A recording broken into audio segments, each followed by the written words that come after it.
Hey, hey. Hey, Bachelor. How are you? I'm very bachelored out. You wish you had some home cooking, probably. Oh, Jesus Christ. I looked in the fridge tonight. I'm like, this is getting pretty fucking pathetic. I know that feeling, man. Yeah, I had yogurt last night. Oh, fuck. Come a chameleon. He comes and goes. He comes and goes. Everybody. I immediately start missing notes and shit. That was pretty good, Aldo. Yeah, I fucking miss you. But I gotta say, for the record, Yeah. getting texts from you is like fucking Christmas morning. Like, holy shit, he fucking texted me quick. That was a quick response. Yeah, back in the groove, man. Look at fucking Shane with the microphone that looks like it's fucking from NBC Studios. Nice. Got the fucking Yeti. Someone told me he fucking yoked up Adam Johns. Stole his mic. Oh, fucking A. So, Aldo, I'm listening to that fucking show last night, and Bragg's fucking mic fucking blows up on air, and I get fucking pulled over right while I'm fucking listening to it. Are you serious? The cops pulled you over? Yeah. Like, you know the speed limit? And I said, yeah, it's 55. He's like, well, how fast are you going? I said, I had my cruise set at 61. No, you were going 70, he says. I said, I wasn't going 70. We went back and forth for like 5 minutes. I'm like, kid's like 22 years old. Yeah. He's supposed to show you the radar thing, at least in the state of Illinois. Yeah, I don't know. Somebody said that to me today too. I've never done that, but I mean, I've never had a cop do that to me either. My last speeding ticket was 1999. But yeah, he's like, this is a beautiful truck. And I said, well, thanks. But it wasn't going 70. Did he end up giving you a ticket? He took all my shit, and then he's like, well, where are you headed? I said, I'm heading home. Well, where's that? I said, Clayton, New York. How long have you been in residence there? Because, I haven't even been here officially a year yet. Right. And he's like, well, have you ever had a speeding ticket? And I said, yeah, I think it was like 20 years ago. I said, I'm a federal employee. I said, I have to have a clean driving record. Mm-hmm. And I think that perked his ears up a little bit. And he took my shit and came back. He's like, all right, man, I'm not going to give you a ticket, but you need to slow down. You can't be doing 70 through here. And I'm like, I wanted to say, motherfucker. I wasn't fucking going 70, but Jesus. Aldo, that's white privilege right there. There it is. Black dude. I wasn't going 70. He's like, sure, step out of the car. They would have fucking thrown Pablo Jacks on a fucking bus. He was shining his light in the back of my fucking truck in the back seat because I have an extended cab. Uh-huh. So I put the windows down. He's like, what are you putting the windows down for? And I'm like, well, you wanted to see what's back there. And he's like, where are you coming from? I said, I just bought a whole bunch of pool chemicals so I could treat my pool. And I said, there's some bird seed back there, too. So what the fuck? Crazy. I was in the pool. You would have said, if Pablo Jacks would have said bird seed, he would have spread them. Yeah. I know that's code for crack. Some may find the following disturbing. Discretion is advised.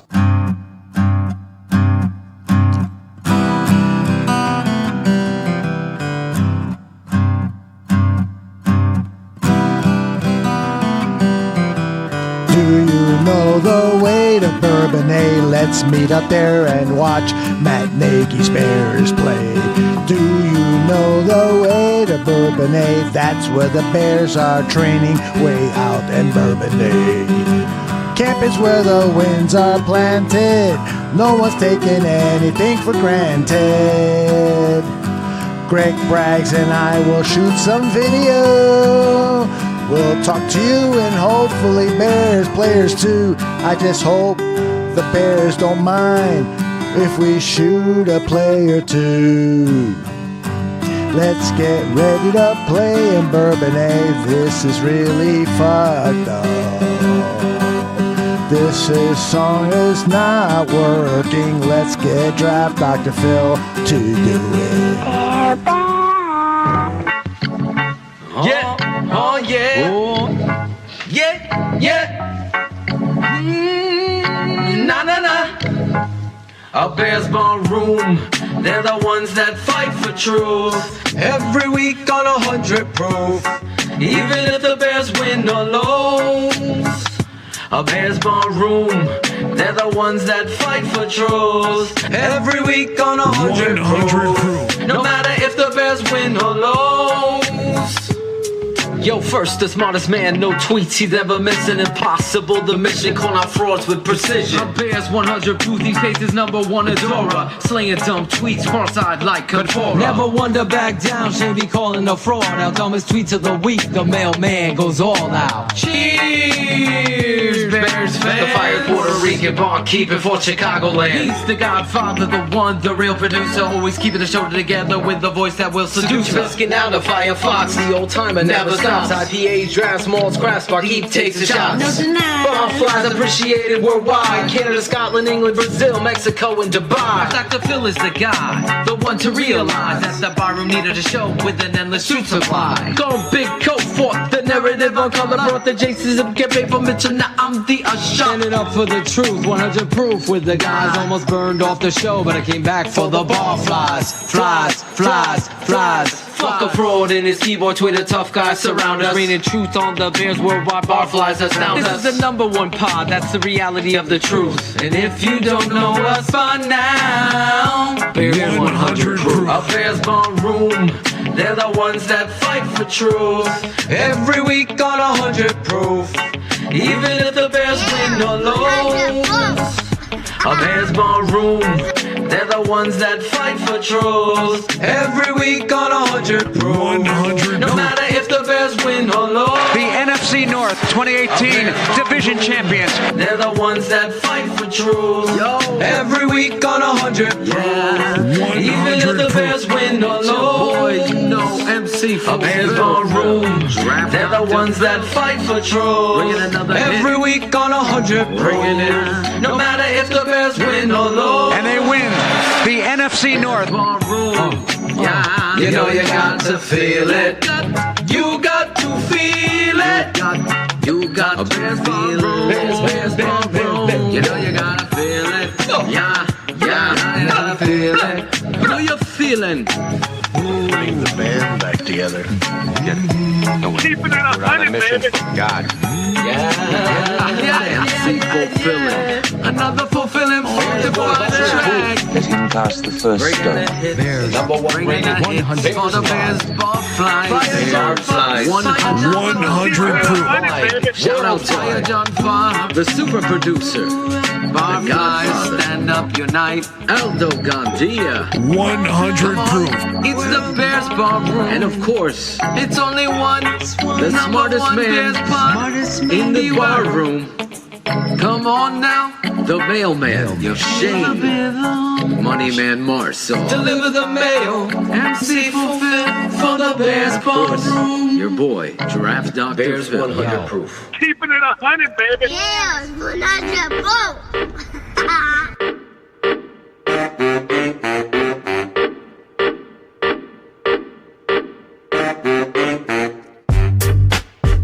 And I think as we develop young kickers and we're talking about the technical part of their game, developing that's going to be critical. I have a lot of respect for Jamie, specifically the technical aspect that he brings. He has a lot of experience with that position. It's just the details of honing in technique, no different than a golf swing or a quarterback, and they're just honing it in. And sometimes you might change a couple things that are going to be better long term, but it might affect the kicker a little bit right now as he works through some of those kinks, but they're better off if they can stick with this technique. We're not going to kick on third down, but if we have a situation where, I mean, we need to figure out this position, right? We need to understand, and it's a crucial spot for us that we got to get right. And I think the more opportunities that you have for these guys to prove who they are and what they can do, we'll take them. So there may be, some questionable play calls in the preseason. So I'll just leave it at that, and then.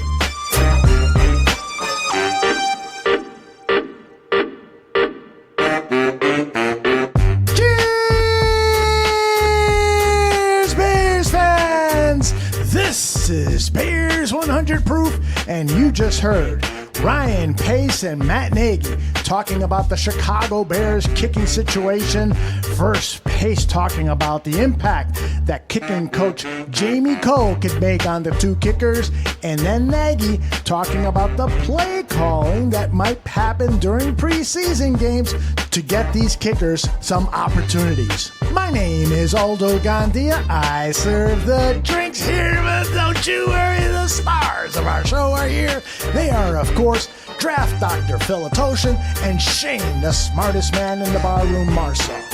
We are recording Wednesday night, July 24th, on the eve of the Bears reporting to Bourbonnais.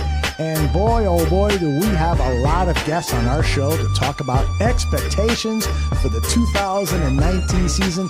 This is going to be a lot of fun. Among our guests, Matt Carstenson of Cars Keys, Bobby Bombs of the Barfly Tailgate Show, Greg Braggs Jr. of the new Two Fans in the Stands show.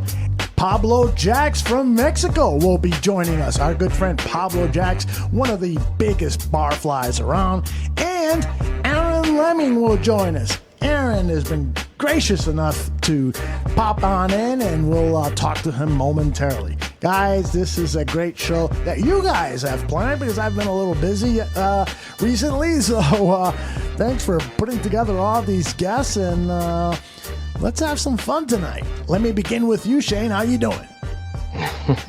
I gotta admit, I'm a little bit bummed. He said we're, on the eve of, and I'm like, ooh, here we go. Thought he was going to talk about my birthday tomorrow, but fuck that, he had to go again. You're getting together with mom and dad tomorrow, right?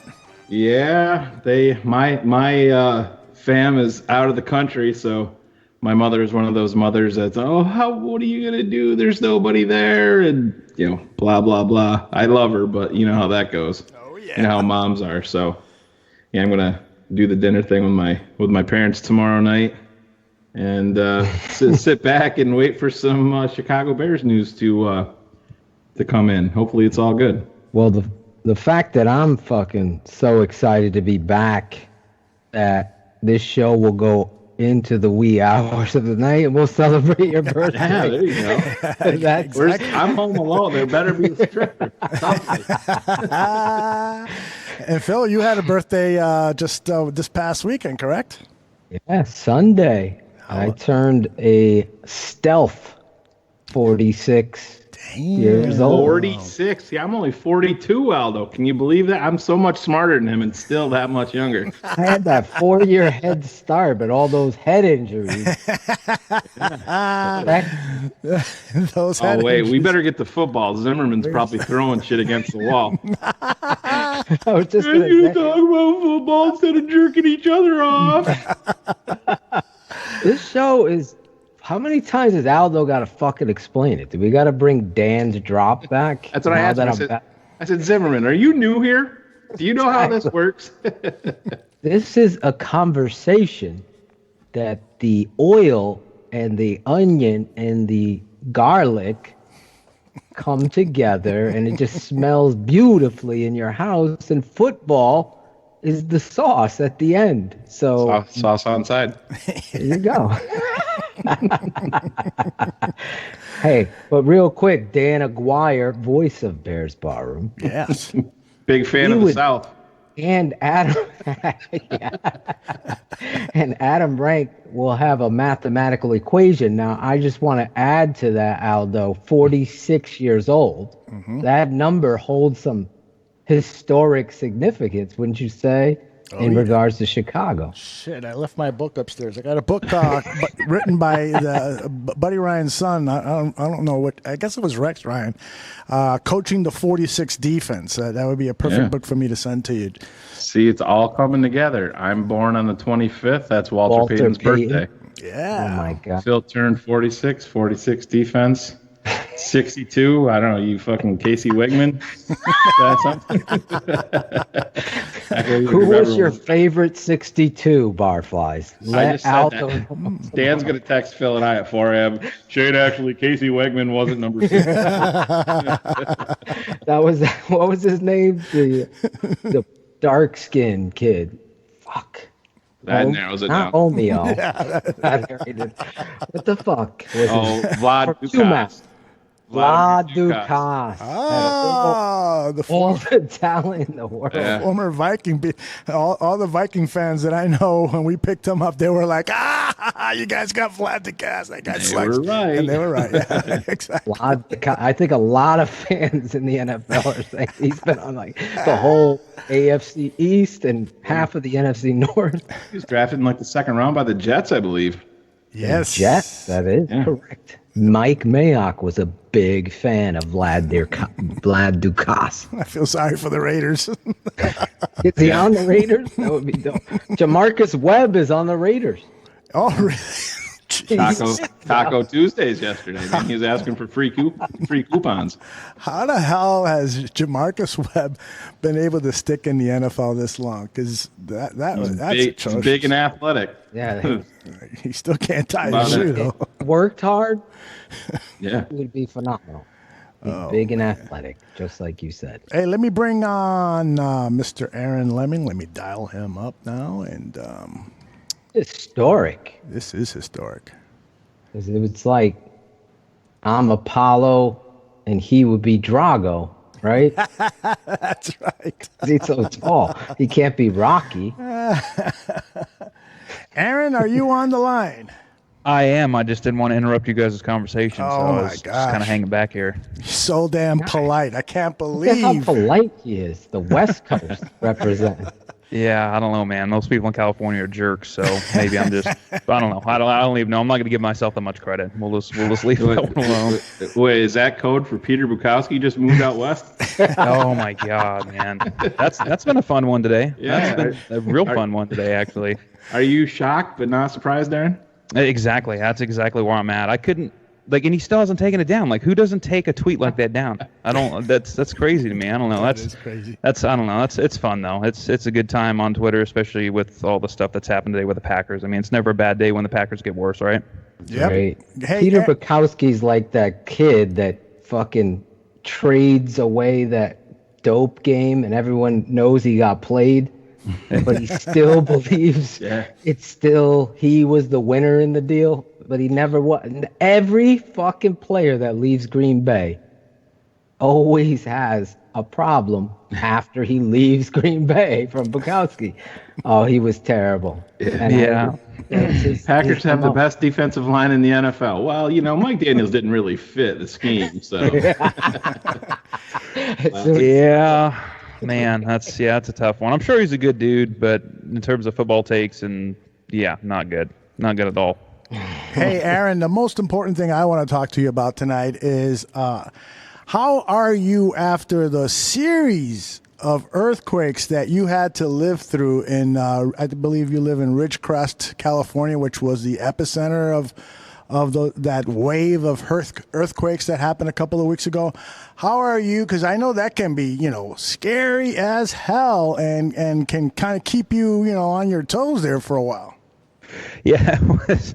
Oh man, I can laugh about it now. I definitely wasn't laughing when they all happened, but yeah, that was interesting. I mean, I'm sure nobody listening to this knows where Ridgecrest is, knows anything about Ridgecrest. Ridgecrest is a pretty small town, like 30,000 people. So we don't get national media coverage. Nobody knows where we are. Nobody knows who we are. It is what it is. I mean, that's just kind of the nice thing about living here. And then all of a sudden you got news trucks everywhere. You got the governor of California, Gavin Newsom, who's out here. You got assemblymen, congressmen, all sorts of just crazy stuff going on here. And we had the 6.4, and that was pretty wild. I was in the drive-thru at Jack in the Box and just sitting there thinking, I'm like, I'm going to die in the drive-thru. This is really fitting because I eat a lot of fast food. So I don't know, man. It was scary. I mean, not to make light of anything because, I mean, you can laugh about it now to a certain extent, but there was multiple people who did lose houses. We had a surrounding city in Trona that had about 1,500 people that a lot of them didn't have power, didn't have water. I mean, it's been 105 degrees here the last, probably month or so. So, I mean, it's been tough for some of them. Luckily, the Red Cross came in. I mean, we've had a lot of state aid help. We've had a lot of federal help, so that's been nice. So, I mean, overall, I mean, it's definitely been an interesting experience, a bonding experience for a lot of people. I think all the businesses are back up and running for the most part. The movie theater actually kind of collapsed, so that was interesting. Wow. But Yeah, it just kind of gives you an idea. It's a rinky-dink town in Ridgecrest, and really the only thing holding this thing up is the military base. So, but it's a lot better. I mean, it's the only thing I lost out of it, which I'm pretty bummed out about, is my TV. But Oh, it happens. So if that's the worst thing that happened out of it all, I guess I'll take it. So was it the earthquake that brought you and Phil together? The seismic shift. Yeah, right. You know what's funny is one of the first texts that I got was actually from him. Out of everybody, including family and friends and stuff. I mean, he was one of the first ones. Like, hey, you all right? And then it was funny because he made a comment, and I think he caught himself about halfway through. He's like, well, what about you guys got like an underground storm shelter? It's like, that's probably not the best place to go during an earthquake. Jesus, Aaron, we can get into some we're not surprised that Phil said that. Well, no, and I get it. I get it because, I mean, what you guys get over there is probably a lot of storms and stuff like that. I've never even seen a storm shelter. I got a lot of family in Texas and Oklahoma. I'm sure they have them. Out here, I mean, the worst thing we get really is, earthquakes, apparently. So, no, I understood the question, but it was just funny how he caught himself. And that was good comedic relief in the middle of just the ground moving consistently. I don't know. It was definitely nice to have, that's for sure. Yeah. So what did you order at Jack in the Box, Aaron? I can't even remember. I actually got my food for free, and I was so freaked out that I couldn't eat it. My mom called me.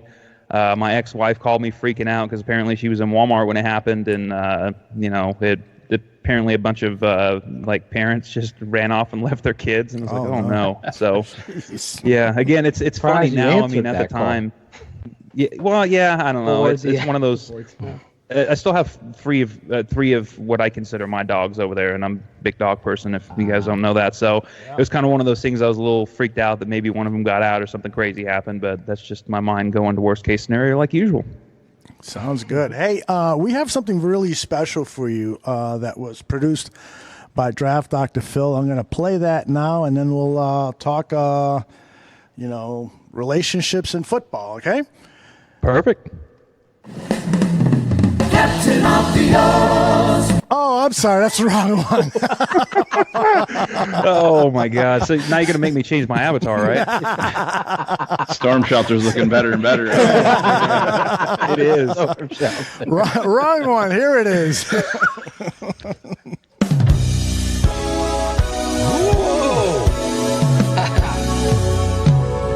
Aaron Lemming and Draft Dr. Phil used to be enemies, but now they are chill. Used to fight on the Twitter, used to separate people constantly.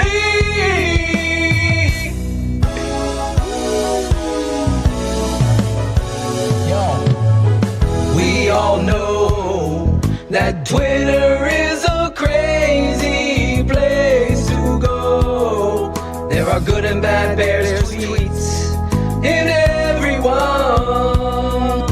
We learn who we want to follow. We don't need to threaten each other. What we need to realize, a great Bears team's the prize. Aaron Lemming and Draft Dr. Phil used to be enemies, but now they are chill. Used to fight on Twitter, used to separate tweeters constantly. Aaron Lemming, Dr. Phil used to fight on Twitter, but now they're chill. Aaron Lemming, Dr. Phil used to fight on Twitter, but now they're chill. Yeah. Dr. Phil, 100. died on Twitter, Can you believe now it? they're chill.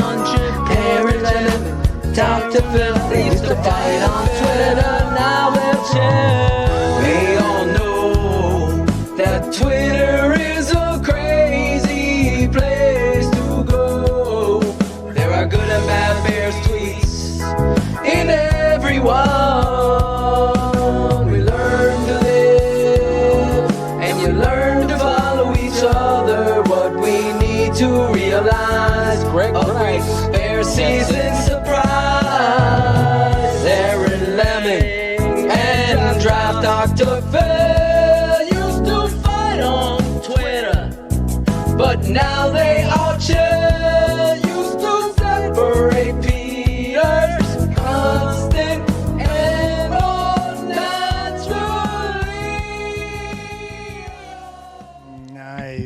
Nice. I love it. See, I got a little bit of a snippet of it. What was it, last week, Phil? Something like that. And yeah, I gave him a little taste. A little sneak but preview. what made it even better though is looking at you, like how like just you lit up like a Christmas tree. I loved it, and you're swinging your phone everywhere. It was good. That definitely made it that much better. Yeah, I could see you. I don't want you guys to see me. That's why I don't have a picture. So you can find me on Instagram if you really want to see me. I think I might have looked down. Okay, there we go. Hi. Hey. See, look at that. Everybody. Aldo, Shane, and Aaron Lemming. Look, this is like a peace pipe. Puff, puff, pass, Aldo. Pass that around. I was smoking fucking reefer. Oh, my gosh. Later on, I'm going to tell you about the reefer I smoked at my daughter's wedding. I thought I was tripping out. Is that when you saw the bill? No, that's another acid trip that I had. Hey, you guys want some horrific breaking news that'll make everybody here pissed off and sick? Uh-oh. Kirk Cousins, number 78 in the top 100. Oh, God. Oh, jeez. Who made up that list? I don't know. Oh, my goodness. Aaron. Real quick on this song. Yeah, quick, Al. please. Sorry, I interrupted. No, go right ahead. No, I just wanted to say I picked up the phone. Greg Braggs and Shane really are the impetus of talking to me. And I picked up the phone one day. I know people on Twitter try to take credit for shit when you want to be going through your own course of therapy for yourself and you want to be the bigger man. And I just did it on a whim one day. I said, fuck this. I'm going to call this guy. I was wrong to him. And I picked up the phone, left a voicemail. Aaron texted me right back. I will call you as soon as I get out. And because I didn't know if you were going to pick up, Aaron, because, we've had our debates and things get personal and Twitter, just like the song. So it's just crazy. So and then when we did talk, I will say this, and then I could let Aaron talk on his own. I was just blown away by Aaron's genuine compassion and actually taking on responsibility of his own that I was not expecting. And that's a brother.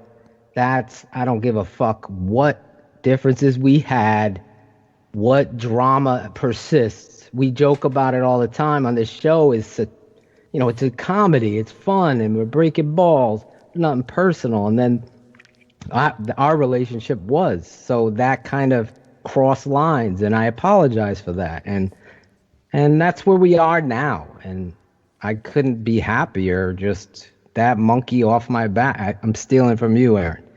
That kind of monkey off my back that you said too. Like, I felt so different when I got that off, and I remember I texted Shane, and Shane texted Aldo, and one thing Aaron doesn't know this, and then I'll let you talk, Aaron, because I know I talk.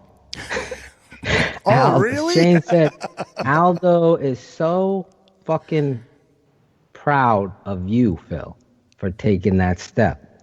And that meant a lot to me because I love Aldo. I love Shane. I love what the show is. At that point, I didn't even know if I was going to be coming back to the show. But that's not why I did that. I did it because I meant it. And my song for you, Aaron, when you come on the show, it'll be condensed. But I really appreciate you. I'm proud to call you a friend again. I don't know if I'll do Twitter again because of the crazy place, but I'm in, decision phase, but I'm glad where we are as friends, colleagues, and we can have you in this momentous moment, Aldo. Historic. Because you've been the topic of some of the crazy, dumb tweets on our show, too, Aaron. Jesus, Phil, if you don't shut up, we're going to be at the fucking bye week. I'll shut up. But I'm glad we're back together. Well, absolutely, man. I think that was really well said. And I mean, we don't have to really get into specifics of the conversation, but I mean, it's one of those things. I mean, I don't really know how much people have tracked the situation. I'm sure they're aware of what's happened, over the years or whatever. But I mean, and it's actually funny because when you called me and I got that message, was out in my car. I can't remember what I was doing. I was at work, and the first thing that popped up is it said Phil B. Dot. And for some of you may remember when I first started writing, when Phil first started writing, when a lot of us first started writing, we started a website called Bears Draft on Tap. And it was myself, Phil, Jonathan Wood, Lauren Cox, Tyler Gross, and Lance. And we had a pretty good thing going, obviously. I mean, it was kind of all of our first times. There was a lot of different things going on, and it just didn't work out. And I mean, you guys branched out, and I branched out, and unfortunately, in the midst of everything, I think we definitely got caught up, and there was obviously jealousy on both parts. I think there was just some really stupid hatred for God knows what. Like I said, we don't need to get into specifics of that, but right. I think the big thing that I've kind of taken away. I mean, dude, it took a lot for you to call in the first place, and it was one of those things that we talked a good 2 hours, something like that. I mean, we've talked multiple times since. I mean, you've reached out to me multiple times since through all the craziness I got going on in my own life, right? And I mean, it shows a lot, man, and it's one of those things like to hear your voice, because like I said, we used to talk. I mean, we used to talk on the phone. We used to game plan. Makes no fucking sense. Genuinely hear your voice and really be able to really just kind of figure things out. It's very gratifying to have these guys, man, and I'm blessed to be in the position that I'm in to be able to come in and help. Hold on, guys, hold on. I got a technical problem here. My dog got my back down here, man. What's up? My dog got my back down here. Okay, Rip. I'm Billy, baby. Okay. Aaron had my back. Aaron, I am so sorry. You're right in the middle of something. It's all good. And it's all good, man. My system here went haywire. Please go ahead.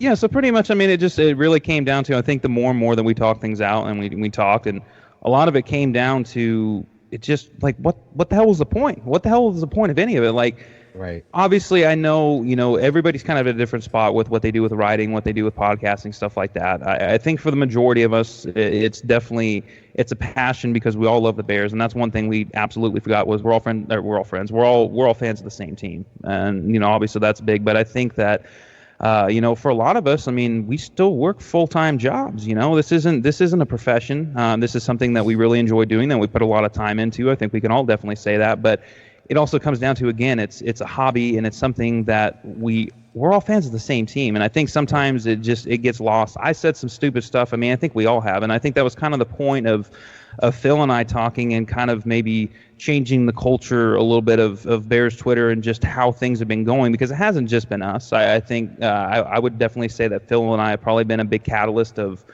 whether we knew it or not, maybe making people make choices, choose sides, whatever it may be. And I don't think it's really fair. Personally, I don't think it's fair to have anybody choose sides. I think everybody should absolutely be able to have whatever free thoughts that they want and be able to listen to whoever they want. And I think it's very beneficial to everybody to be able to listen to different things. You guys have a great brand. You guys have always had a great brand. Even when we were going after it, that was one of the things. I mean, that was one of the things I could never say. I couldn't say that you guys sucked or that, that what you guys are doing is terrible, because it's awesome what you guys are doing. It's the same thing I told Phil. So I think being able to have the multitude of different brands, a multitude of different people. I mean, I've got into it with people. I've blocked people. I've done all sorts of stuff, and I've pretty much made amends with everybody, And I think, I don't think we have to all be, best of friends and stuff like that. And obviously, if you don't agree with something or you don't agree with the quality of something, that doesn't mean you got to support it. But I do think that there is quite a few people from quite a few different sites doing podcasts, doing writing, whatever it may be, that are all putting out really good work. And it's very different from everything else that everybody else is doing. And I think that as Bears fans, as writers, as podcasters, and stuff like that, I think it would be really nice to see everybody kind of at least on the same page, supporting each other and helping each other out. Because I think as our little community on Twitter, I think we have a lot to offer in the way of fans, opposing fans, everything. I think it's to a point where we're all pretty established in what we're doing. We all, in my opinion, do really good work, and we all offer different perspectives. And I think it would be really cool for maybe fans to be able to understand, like, you can listen to different podcasts, you can read different articles, you can like different people, you can like different styles of everything, because we're all Bears fans and we're all doing this together. And hopefully, maybe the support will come along the way. And like I said, don't have to be best of friends with everybody, but I do think the less negativity, at least that's kind of where I'm at in my life, the less negativity and the less attacking, which I've been a part of many of times, I think the better off we will all be in terms of being on Twitter, in terms of writing, podcasting, even personal lives. Because I know, and Phil and I talk about this, this is something that definitely leaked into my personal life, and I think he can say the same as well. Right. Well said. Very well said. Shane, do you have any confessions to make? Well, I won't expound like these. I reached out to Aaron. Aaron and I, we didn't talk on the phone, but we went, DM back and forth and kind of pretty much admitted the same thing. I mean, I was a part of it. Aaron just admitted he was too. And you get caught up in it. But that's why we're here today. Like I said, Aaron said it best. We're all Bears fans. That's what matters. And we're on the cusp right now with this team. And I think we're all in agreement that that's what our focus should be, because I think we all have a great feeling about this season in 2019 and where this is going, where this franchise is headed. And if we get the fan base together, let's fuck Locked On Packers and Peter Bukowski. Let's just go win the fucking Super Bowl. You know what I mean? Let's go do that. And that should be our focus. And that's what I want it to be. It's Aaron's right again. You get caught up in that stuff. It envelops your entire life away from Twitter, away from your phone. I had times where I was laying in bed at night with my, beautiful family, and I'm like thinking about shit that with people that I've never even met personally. What's the point? When you say it out loud. Yeah, it is. And that's the thing, like going cold turkey from it, because for me it was an addiction. I talked about it. I'll leave it at that. Aaron and I were personal. We were friends before started, as he said. And then it got personal between us that leaked out. And then people felt like they had to choose sides. And we didn't even know that now it became a loyalty thing. Right. And Aaron was so complimentary towards Bears Barroom. And I think people need to understand, you heard it and it said, I couldn't go after you guys and say you suck because you didn't. And that's the reality of his situation. And that's where we got to take this moving forward. Shane's 100% right. You are. This fucking team's, what was it, Aldo? 35-7. I'm in Tampa sitting next to Aldo. And I got to teach this fucking stadium that you got to be loud all the time, even if you're winning. It's not time to get lazy. Exactly. As a fan, it's time to have the home field advantage because your culture is changing. Football in Chicago has always been number one, but it's been number one. Aaron said this to me. Shane has said it to me. In pitiful times, we're thinking we might have a shot in Mark Mariani's our fucking starting receiver. Oh, God. I'm saying we've been so in the doldrums of talent and coaching culture alone that we've been eating shitty food. We've been having how many of fucking Tucha shakes? Making a strawberry shake. We need to start eating the filet mignon, and I think that's where we start, guys. Because Shane leaded, and I'm sorry, I'm stepping over Aldo here probably, but no, I just want to say, that I think that part of the issue was that this particular show on this network, it searches for villains because part of the humor is to bust people's balls. And so Aaron, deserved or not, and mostly not, was caught in the crosshairs, and it just sort of metastasized into stuff that at times got ugly, and for that I think we all apologize here, Aaron, if we ever said anything that was disrespectful and crossed the line of busting balls and got into anything personal. So please accept our collective apology for anything that we said or tweeted or encouraged other people. And we tried really hard to tell our followers, please don't, go attacking people. We're just kind of busting balls here, but we know that, sometimes people just get caught in the spirit of things and cross the line. So again, I'm glad that you and Phil initiated the talk and that we're at a better place now. And I think now it's time. Let's talk a little bit about football. Aaron, you told me that if I remember correctly, you told me you were not going to be at Bourbonnais this year. So if that's the case, I'm going to be there this weekend, opening weekend. So advise me on what I should be looking for in terms of camp battles outside of the obvious, which is the kicking battle. What do you think I should be looking for? Man, I had a 15-minute speech lined up on the kicking battle, and you're not going to let me do it? Go for it. Go for it. Yeah, well, it's kind of funny because I've done, for whatever reason, I've kind of jumped back in the water this week with writing and podcasting and all that stuff. And the one thing I'm kind of noticing, and it maybe I'm wrong on this, it seems like I would say probably 45, 46 of the roster spots, I'd say were already pretty much all but guaranteed at this point. I mean, outside of injury, I don't think there's really going to be a ton of battles going on. I think, at least when I'm looking at it, I think DB is going to be one of them, just because I think they have a few guys that are a little versatile. I think Sherrick McManus is playing safety and corner, or at least he's been taking snaps there. Same thing with Steven Denmark, and I want to say what's the last chance you got? I'm drawing a blank on his name right now. Jonathan Franklin. Exactly. So I think that's going to be interesting. I think the main one for me is probably going to be receiver, just because, and it's not even a bad thing, it's just the fact that they've got 6, maybe 7 spots, and they've got 9 or 10 guys that can really line up. I think it's going to come down between the fact that they've probably got 5 guys that are already locked in between, obviously your 3 starters, and you got Ridley and you got Cordarrelle Patterson, depending on where you slot him at. But then after that, you got the 2 Halls. You've got Javon Wims, you got maybe Tanner Gentry, a guy like Thomas Ives. I mean, there's all sorts of names out there. The only other one I can really think of would probably be tight end. But even then, it's kind of like, it's more of, are they going to keep 4 or 5 at the position? And I don't know how you guys feel, but I'm not really overly enthralled with the whole Bradley Soul move. I don't really see what value that brings. I mean, they didn't use a blocking tight end that much last year, so I just don't. If it's me and Dax Raymond's anywhere worthwhile, then he's the one I'm taking as a 4th guy, and I'm using the roster spot elsewhere. The thing about Bradley Soul that intrigues me, and I intend to obviously return to doing the Tape Never Lies for Bears Barroom on the YouTube page. Bradley Soul lining up at fullback.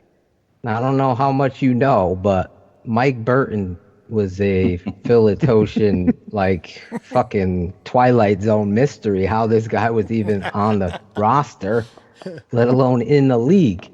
But needless to say, when Bradley lined up at fullback, and I think it was against Detroit or Minnesota, Shane, yeah, every time he not only did his assignment perfectly, but he cleared a pathway that a fullback is expecting.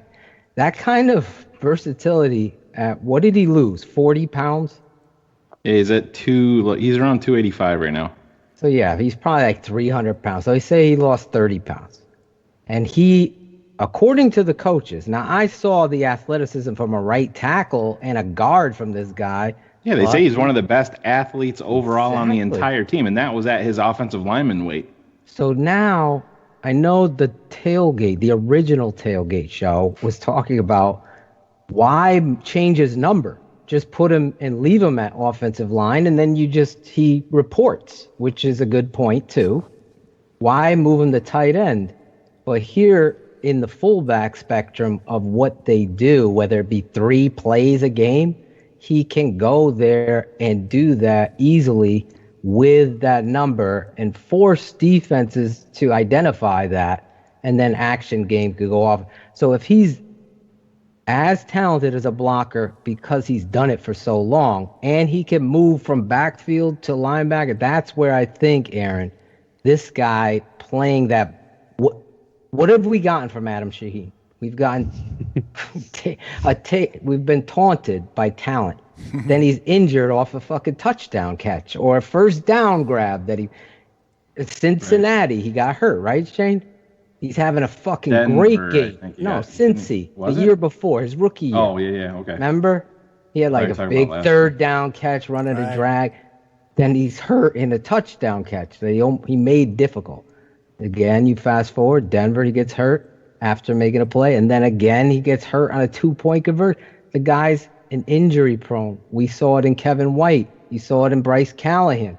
He left town. Sowell gives you that tight end blocker. That's what I think. But that tight end to me is intriguing, Aldo. Your boy there from Princeton. What is he? what an athlete that kid is. Oh my gosh, yeah.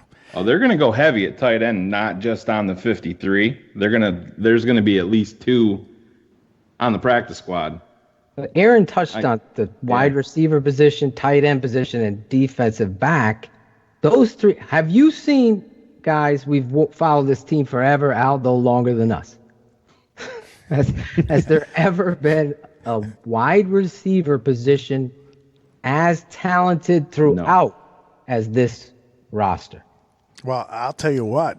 I'm just shocked that the national media doesn't recognize that.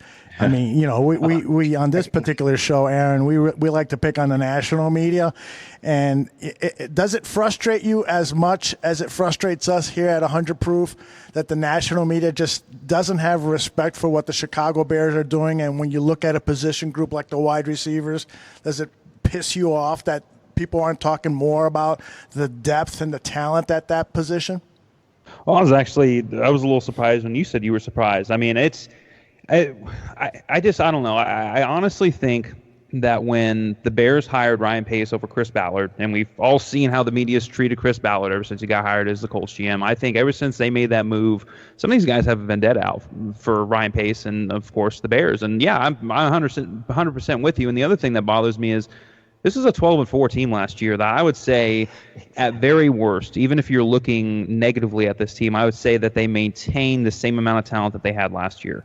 And yet you got guys in the national media right now, Andy Bennett. You got guys like that. You got guys all over the place that are projecting this team to be as bad as they were when Fox was here, or miss the playoffs and finish in 3rd place. Like, where are you seeing that?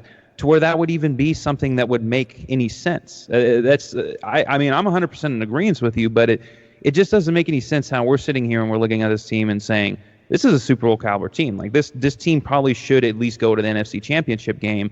And then you have people on the other side of the spectrum, on the national side, that won't give any credit to anybody. It's still like all of a sudden the defense is going to take a giant step back because Vic Fangio was a great defensive coordinator for all of the 1 year that he actually had a top defense. All of a sudden the defense is just not going to be any good anymore. That doesn't make any sense.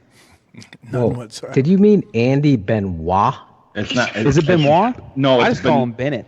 I don't know. It's actually Benoit, believe it or not. Oh, is it Benoit? Okay. Yeah, it's because I've seen Bennett spelled that way. Okay, well, I don't know. Yeah, I mean, I don't think he really deserves to have his name pronounced correctly after some of the stuff he said.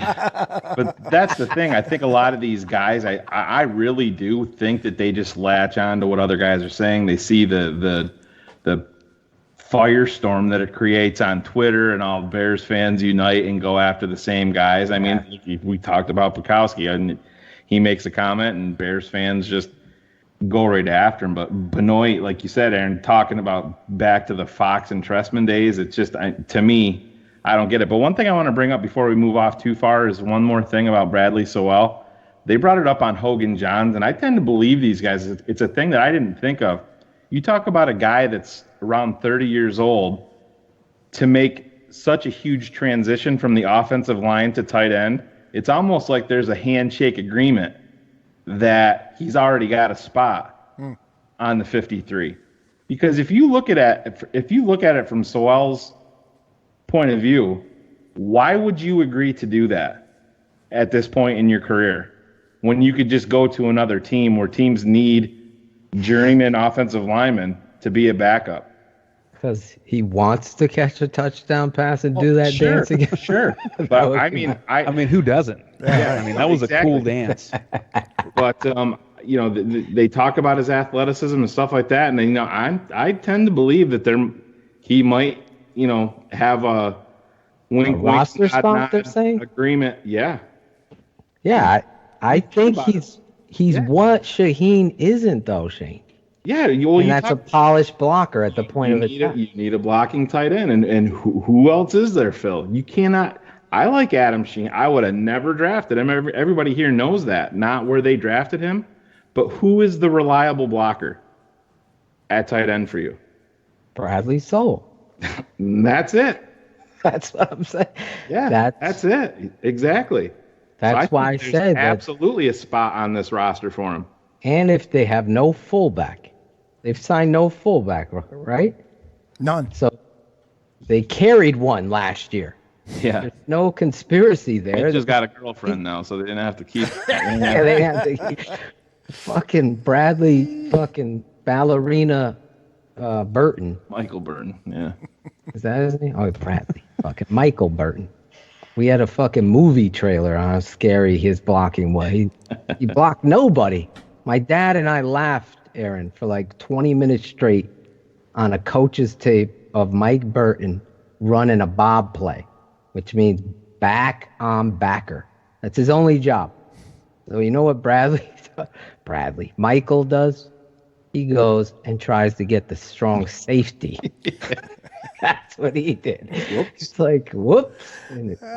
Geez. That was Bennett. See, you say Bradley, I'm saying Bennett. I don't even know who the hell I'm talking about anymore. Burton, something like that. There needs to be a moment of silence for him and Taquan Mizell, because thank the Lord, neither one of those guys are going to see the field at all. I mean, unless somehow Mizell comes out and is somehow a stud receiver. But those are two guys last year. It's like anytime they're on the field, it's like, what in the hell is happening? Mizell getting second down carries in a playoff game. Oh my God, in a playoff game. Thanksgiving was enough, then playoffs. Aaron, to move away from these guys, and I know nobody likes to talk about the kicking situation, but it's obviously a big deal, is if you were putting money down, is the Chicago Bears kicker on the roster right now? Absolutely not. I don't think so. I don't see how. I mean, how can Ryan Pace come out and say, well, we really like Pinheiro because he's got a strong leg, but he's not refined, and then we really like Elliott Fry, but he's really refined, but he doesn't have that good of a leg. It's like, oh, so if you combine the two together, you may have an NFL kicker.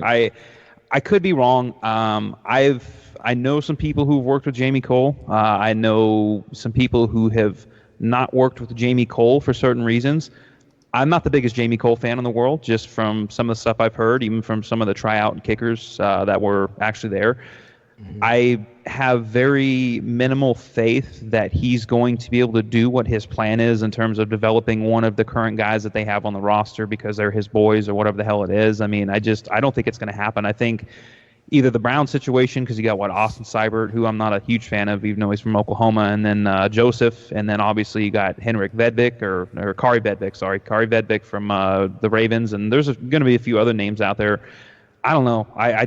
I mean, the Bears have never really been able to get the kicking situation right to begin with. I mean, outside of a trade, I don't see how they're going to be able to get it right with two guys that have been pretty consistently bad, at least from everything that's been reported and from everything I've heard coming from OTAs and minicamp. I mean, it hasn't been good.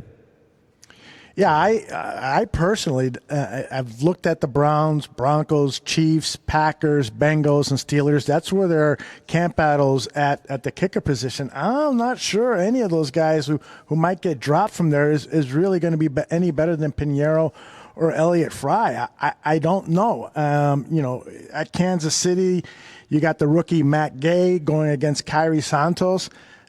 Santos sound like John Fox. Cairo, whatever his name is. Carlos, Kyrie Irving. Kyrie Irving, right?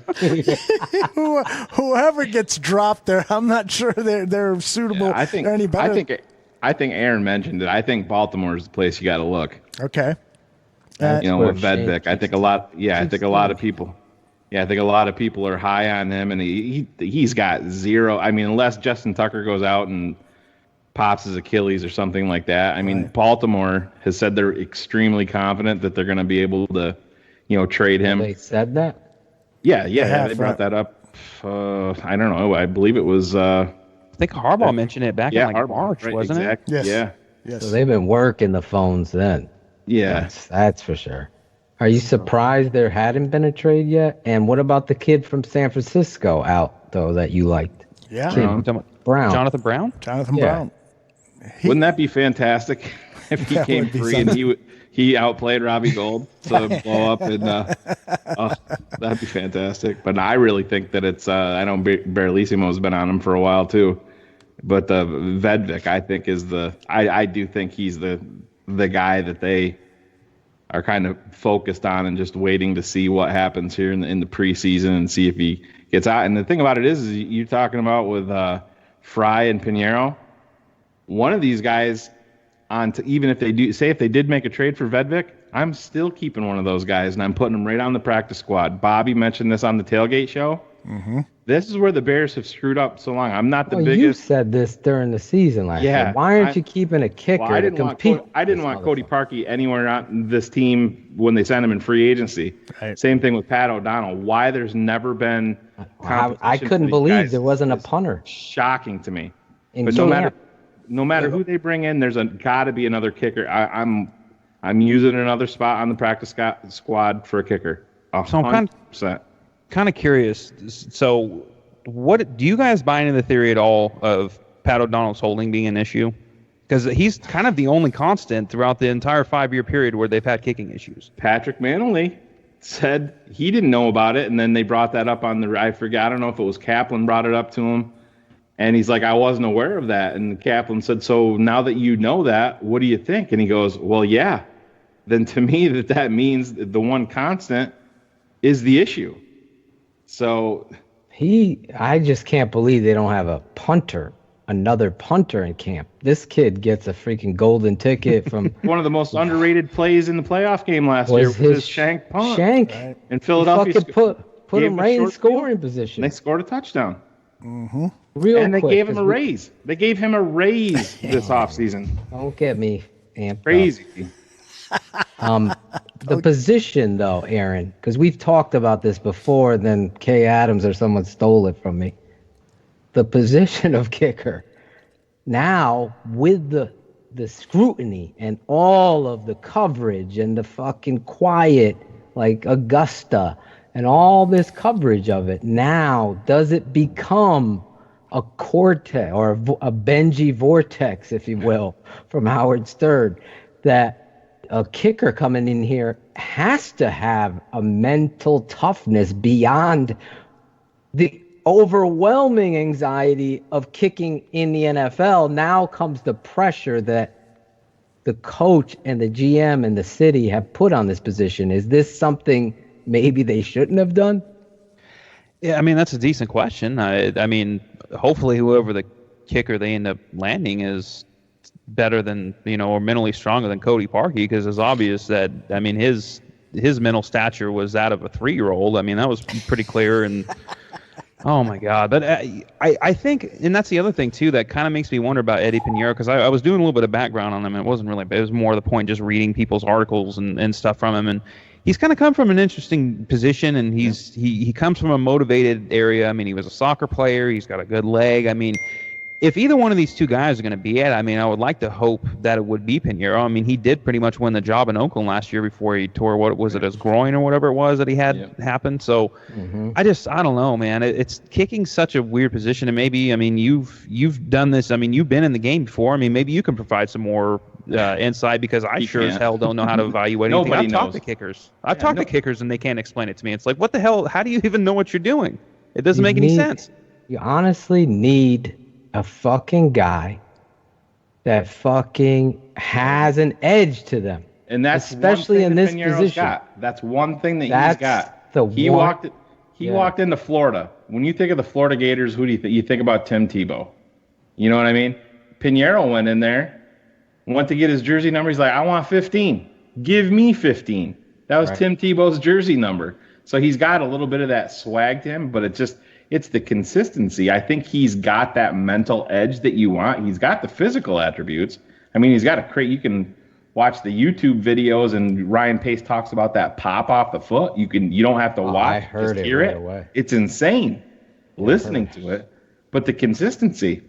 And I think if you gave the Bears a truth serum, if there was a guy that they could pick that I think that they want to win it, I think it is Pinheiro. Mm-hmm. But it's gonna be fascinating. I mean, can you imagine we're at this point as Chicago Bears fans that we're gonna be concentrated on the kicker, because like Aaron said, everything else pretty much kind of set. Yeah, there's a lot of fucking talent on this football team. And one other quick thing on kickers, last thing. Robbie Gould came from the scrap heap. A bunch of them have come from the scrap heap. Morton Anderson was cut and waived twice or 3 times. They have to mentally find their groove, because all of them obviously have the talent. It's now the mental process to not only get the swing right like a Tiger Woods lost his swing or whatever. Same thing in kicking. You just have to find the right guy, and that Shane was right about it. Put one on the fucking practice squad. Bring in. I don't give a fuck how much somebody costs against the cap. At the end of the day, they cost you an opportunity to win football games and go to the Super Bowl. In fact, looking back on it, or possibly going. But we all agree, I believe, that had you would see the Chicago Bears in the Super Bowl had this kid made the kick and not double doinked it. In the history of football, how many fucking kickers have hit the upright 4 times in a game? Right. Only to keep their job and miss in the biggest critical moment. It was like every guest there, and we He hit had the on the upright show. the week before in Minnesota. You can't make it up, Mr. Upright. Like, oh my God. Hey, there's a field goal kicker in college. He made 39 field goals and he attempted 61. So 39 of 61, and he made 115 of 121 extra points. You guys have any idea who that is? 39 of 61 field goal attempts. Well, I would be cheating because I know, so I'll let Aldo and Aaron. Any guesses, Aaron? Yeah, you got me. I don't even. Is this like a recent kicker? Like somebody who's in the league right now? Somebody that's well known. Robbie Gould, maybe? That would be him. Okay, yeah. 39. Ding, ding, ding. 39 of 61. Because he was terrible at Penn State. I remember that, and I remember one of the things when the Bears first picked him up was the fact that he supposedly had a really weak leg, and it took a while to kind of get that. Because did he even attempt? And granted, I was a lot younger when this happened, but did he even attempt a field goal over 50 yards within the first 1 or 2 years of his career? I don't remember him doing it. It was a while. I was just looking that up because I had some numbers here, and I don't. Yeah, I remember his kickoffs being really short of the end zone time after time after time again. This is compliments of Matt Carstenson right here. Robbie Gould was 3 for 8 from over 40 in his first year in 2003. He didn't attempt 3 out of 8.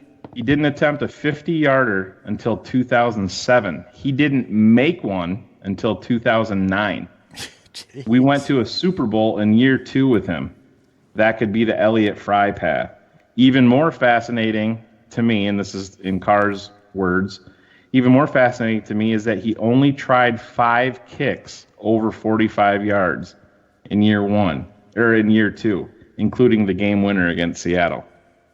Wow. Which he buried. Yep. And I was nervous as hell watching that. Hey, Aaron, I'm going to let you go on this final question. I'm going to borrow it from the Chicago Tribune. They they did an article with all 3 of the guys that covered the Bears for the Trib, and they asked them to fill in this blank, fill in this sentence. The realistic expectations for the 2019 Bears is blank. So tell us what you think the realistic expectation for the 2019 Bears is. So full disclosure, the last 2 years I made my Super Bowl picks. Neither team has even made the playoffs. So I'm staying the hell away from that. And that's embarrassing. But I need to throw that out there because I don't want people coming after me being like, hey, what do you mean they're not a Super Bowl team? Could you do me a favor then, Aaron? Could you put the Eagles in the Super Bowl? Because that would make my family life really easy. I think I may put the Packers in the Super Bowl just to make sure that they don't make the playoffs. But either way, I think realistically, I think what would be a very nice touch would be, let's just say 12-4 again. I think 12-4 is going to be enough to get a first-round bye, win a playoff game, and get to an NFC Championship game. I think anything after that, I mean, ideally, you'd want to see him win a Super Bowl. We know how windows close in the NFL. But I think from a realistic standpoint, understanding that getting to the Super Bowl is hard as hell to begin with, I think at least winning a playoff game, hosting a playoff game, winning the division, and getting the NFC Championship game to have at least a chance to go to the Super Bowl, I think would be pretty realistic, at least in my eyes. Excellent. Hey, Aaron, let people know where they can follow you on social media and plug anything you'd like. Okay, well, you can follow me at Aaron Lemming NFL. Not really going to plug anything. I guess the easiest way is just to find it on Twitter. I don't know. I'm lazy, man. I could spend the next 5 minutes trying to explain stuff, and people can be, what is this dude talking about? So I'll just say, just follow me on Twitter or don't, either one. It's good either way. But I'm glad we did this. I really am. I'm really glad I was able to come on. Thank you guys very much for inviting me. Our pleasure, and we're gonna have you on again. Oh yes, Anytime you guys want to do this, we better be enjoying this damn season. That's all I'm gonna say. I've dealt with too much stuff this year so far. Like, something needs to go right, and it's got to be the Bears at this point. I hear you, brother. All right, you take good care of yourself, and somebody's rolling sound effects here of my weekend. Aaron, you take good care of yourself, and we'll be in touch. Okay. Okay, sounds good. Thank you guys again, man. Appreciate it. Thanks, Aaron. Good stuff. Good stuff. Very nice stuff. Look at that. A little historic moment. It was, man. Mark Bears it down. Farm. July 24th, 2019. Peace pipes were smoked at the Bears Farm. Gandhi almost blew the shit up almost immediately. I was smoking fucking reefer. All right, before I call Matt Carson, because that's exactly what I did Saturday. Towards the end of the wedding, I would say the last hour, last 90 minutes or so, I'm outside because I was fucking tired of the music being so loud and stuff. I'm tired of dancing. I went old man yelling. Yes, exactly. I went outside and there was my nephew, and my nephew goes, "Man, I got some blunts on me. You wanna?" I said, "Fuck it, man. Let's go." So we went off into this little area, and who else is there? A bunch of other Puerto Ricans smoking reefer too. So I start toking on some stuff that this guy got, my nephew Harry, and I start fucking tripping, man. And I actually have some audio of that, but I don't have it queued up.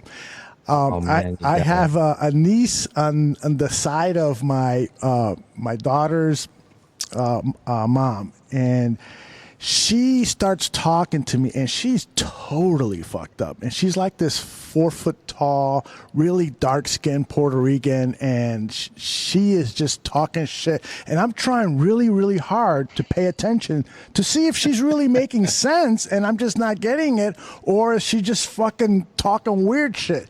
No, she was talking weird shit, man. Aldo's like, is she speaking Spanish? Yes, exactly.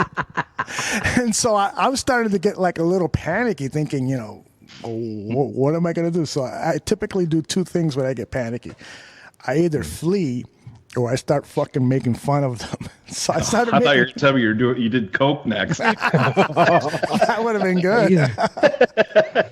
So I start making fun of her, and then she fires back at me, and I hadn't seen her like in 20 years and stuff. She starts firing me. "Oh, you're making fun of me now, huh? Huh? You motherfucker! I never liked you from the get-go." Oh, Jesus. Yes, exactly. And I'm like, the "Come truth on, came out. I'm just playing with you." I gave her a big hug, and she goes, "No, get the fuck away from me." And I'm like, "Oh shit, I better stop smoking this shit." Oh, Jesus. It's supposed to be peace pipe. I know. It's starting a family squabble. So I saw fucking brawl. God, he smokes weed and gets in fucking fights. He's the only one, bro. With girls, with women. Yeah, 4 foot Puerto Rican girls. Oh my God. Well, Aldo. I saw her the next day, and I go, "Hey, do you remember what happened?" She goes, "No, I was so fucked up, I don't remember. Did I say something stupid?" I go, "Not as stupid as I said, so we were fine." Wait, real quick. You married your son-in-law now. Yes. And your daughter. You were a hot mess because we were taking bets. I'm like, he's going to be a hot fucking mess. I heard your show last week. Yeah. 100 proof. First of all, his name is Philip James Lasaco. I got that name wrong, but I will tell you that at the end, because I did officiate the wedding, at the end he's a Philip? Yeah, his name is Philip James. Is it Philip? Goes by PJ because he hates Philip. Yeah, it's PJ. Fuck, we're Philip brothers. So at the end, when I say I now give you Mr. and Mrs. PJ and Kayla, and I had to look at my script to make sure that I didn't say linguini. Who the fuck is this guy? And then as I'm looking at the script, out of the corner of my eye, I see his brother, Joey Lasaco, looking at me and saying, "I can't believe you don't know the fucking last name yet." Did Shane and my voice fall in your head? Yes. You fucked up the last name. Did you get him copper cookware by any chance? No, I didn't. Copper family. Because you said that even the expensive stuff starts to wear off after a while. So Exactly. I fucking pissed off about that. But anyway, that's awesome. So it went great. yeah, it was a great time. I will say this: the wedding. It was an outdoor wedding, right? And so at the start, Matt, hold on just a second. I'm going to finish the story. At the start of the wedding, it's 98 degrees, and it's cloudy skies, and so it's outdoors. And so I gather the congregation together, the flock, and I start talking. And about 60, 90 seconds in, here it comes, man. It starts fucking raining like God said, I don't want anybody to get married. I want you all to get on boats and get the hell out of here. And so we're like stupidly trying to get through the wedding, but nobody can hear me because the raindrops are pelting down like it's World War II and the Blitzkrieg is coming. And so we say, yeah, we got to take this shit inside. So we all go inside. My daughter was very disappointed, but she did get her photographs walking down the aisle in this very beautiful outdoor setting. So everything moved inside, and all of a sudden the temperature dropped from 95 to about 75. It was a beautiful afternoon and evening ceremony. Everybody had a great time and got The weather drunk. never changed. He was so fucking baked, he thought it changed. That's right. We don't give a fuck. So you never answered the question. Were you a hot mess at any point? A hot mess, meaning He wrote me a note, another text Christmas gift, because I was thinking of him that day, Shane. So I said, let me Yeah, but who texted you first, Aldo? Yes. Who texted you first? Was he by first? about 2 minutes, yes. By about 2 minutes. Holy shit. That's a fucking... We think alike, and all of our appliances go at the same time. Now, me and Shane, what the fuck? My lawnmower goes, his lawnmower goes. Anyway, fuck. So I texted him, and yeah, I was thinking of you, man. That's awesome, though, that you did that. Yeah. Adam Rank couldn't believe it. It just came up like, what is that called, Shane? I always fucking forget this word. Ascertain? Oh, that's Dan. Ascertain. Yeah, I was Anyway, I was it a was hot real. mess. We had this really cool setup, but the guys, the marriage took place in a farm, and there was 3 homes, and in one home, the guys got dressed, and in the other home, the women got dressed, and so I went over to the women's home because that's what. Of course you did. Of course. Is this the Shroot beat farm? And so when my daughter came my down, Bible in here? Can you see it? Hold on. Wait a second. Is the barber in here? I was looking for a haircut. I do like a Donald Trump when he's at the beauty pageant knocking on the door. So when my daughter came down in her wedding dress and I saw her for the first time, I teared up like a fucking baby. So there'll be a video of that someday when all that shit is done. But let's welcome in Matt Carstenson, the star of Cars Keys. I'm looking at him right now on video, and he and Shane are wearing the very same exact Bears hats. You didn't even coordinate. We didn't even plan this. Let's not lie. You rolled over in the morning and said we're both there. And he's got to change the name of his fucking show to Cars Keys. His fucking car drives itself. I don't even That's right. I don't even know what those things are, so it does drive me a little nuts. It'd be like Cars credit card, I guess, would be the way that we do that now. So, What do you slide like one of those hotel cards in it? No, not even my phone does it. I'm really lazy. It's just horrible. I can't even drive a regular car anymore. I'm useless to my wife for another reason other than the normal. I have to work, and I actually have to have my fucking hands on the steering wheel. Yeah, that's so he third has a world. car, Aldo, that drives itself. Yes. What is that, Tesla? Yes. Yes. Oh shit! What the fuck is that? I had a rental car because Steph's van broke down, and I'm having this fucking giant truck, Aldo. Oh my god, a Dodge Ram. You should. This asshole's texting me. He's like, I'm not even close to the fucking curb, and the bells and the whistles are going off, telling me I hit the fucking curb. He's like, how do you see the sidewalk? I'm like, get a fucking booster seat. True story. I'm backing out of our driveway. There's no one on our. We have a busy road. There's no one on our road, and this motherfucking truck fucking stops like a fucking there was a fucking kid or somebody on a bike. It just the whole family like shook like at the end of a roller coaster ride. I'm like, what the fuck is it stopping for? So I don't know how you do these no drive hand driving. That's like what was that movie with Stallone? The fucking car drove itself and he was a cop. That shit. Oh, the one with Wesley Snipes. Yes. Yeah. That was a Demolition Man. There we go. Demolition Man. Fucking Tooch is yelling at us. Demolition Man. Exactly. Naming the director, release date, the studio. He knows it all.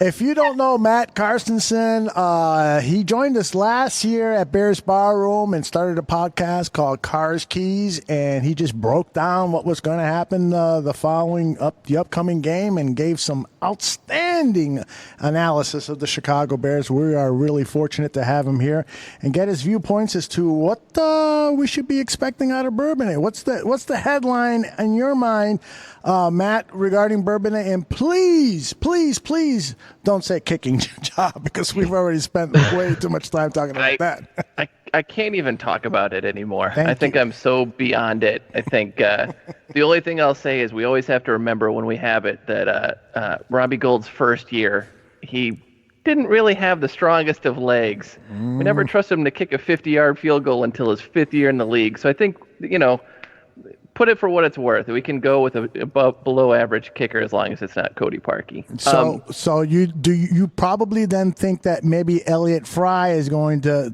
win the job because it's accuracy over leg power, which Pinero has on Elliott, huh? I think the consistency is going to be it. Yeah, I think you're going to see more aggressive play calling to get us closer to that 30, 35-yard field goal range where they'll feel more comfortable. As much as I think they would love for Pinero to win it, I just think his consistency is going to be what kills him in the end. So that's my take. But, what I'm really looking forward to is I love watching David Montgomery clips. I could watch those all day, every day. And he's one of those guys that once he gets into pads, that's going to be the thing. We talked a lot last year about what we're expecting for the run game. And Jordan Howard saw the least amount of 8-man in the box that he's ever seen, and he just couldn't get it done, right? Like, his numbers were just atrocious. The guys around him that had the same numbers were averaging over 5 yards a carry. Jordan was sitting at 3.7, and I think Montgomery's decision-making and his ability to cut is going to make the difference. So I'm really looking forward to that.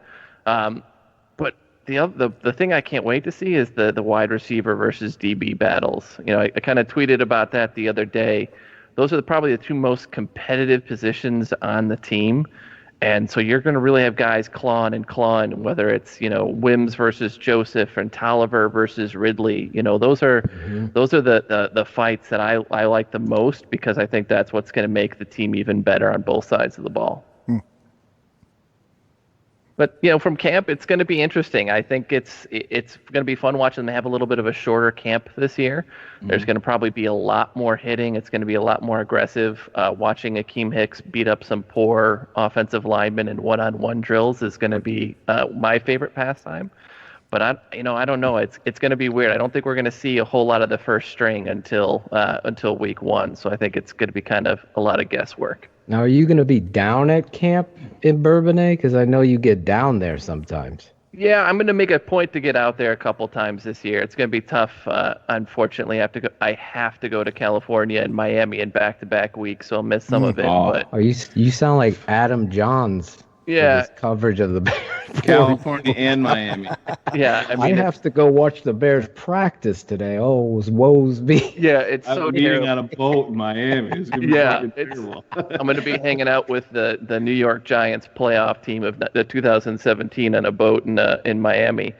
But no, I plan on getting like 3 or 4 different practices. I like to take the kids out because it's a fun time for them. But then I need about 2 or 3 other times that I can go and actually watch and not get distracted. You get to meet Greg Braggs out there. Yeah. Got to get both together. I don't know if I'm going to be able to fight through the crowds around him. I think the autograph line for him is going to be just as long as Trubisky. So, you know, you just got to look for the smoking microphone. That's where Braggs will be. So, you know, I'll have to find my finest tank top, get that all ironed up before I go out there. But yeah, it'd be nice to run into everybody this year and you can iron that fucker on the way. You ain't gonna be driving. Yeah. What else am I gonna do with that time? Exactly. Sitting back, let the wheel controls itself. I mean, it's crazy, but no, it should be fun. It's always an experience. I remember going out to Platteville as a kid, and so I always want to go back now that it's only about an hour and 15 for me to get all the way out there. I think one of the battles that I'm most excited to watch is something that is a battle that not a lot of people are talking about. I know, Cars, you and I have talked about it a little bit, you know, off air, is the edge spot behind Floyd and Mack. You know, you got Aaron Lynch there, but he's on a real cheap deal. And, you know, Kylie Fitz, Isaiah Irving. But the guy that intrigues me, you and I talked about, is Chuck Harris. Absolutely. Yeah, and I'm very intrigued because I just have, I don't know, I like Kylie Fitz coming out, a guy that's always dinged up, but I didn't see much that impressed me when he was in there. But I think that's a spot that's totally up in the air.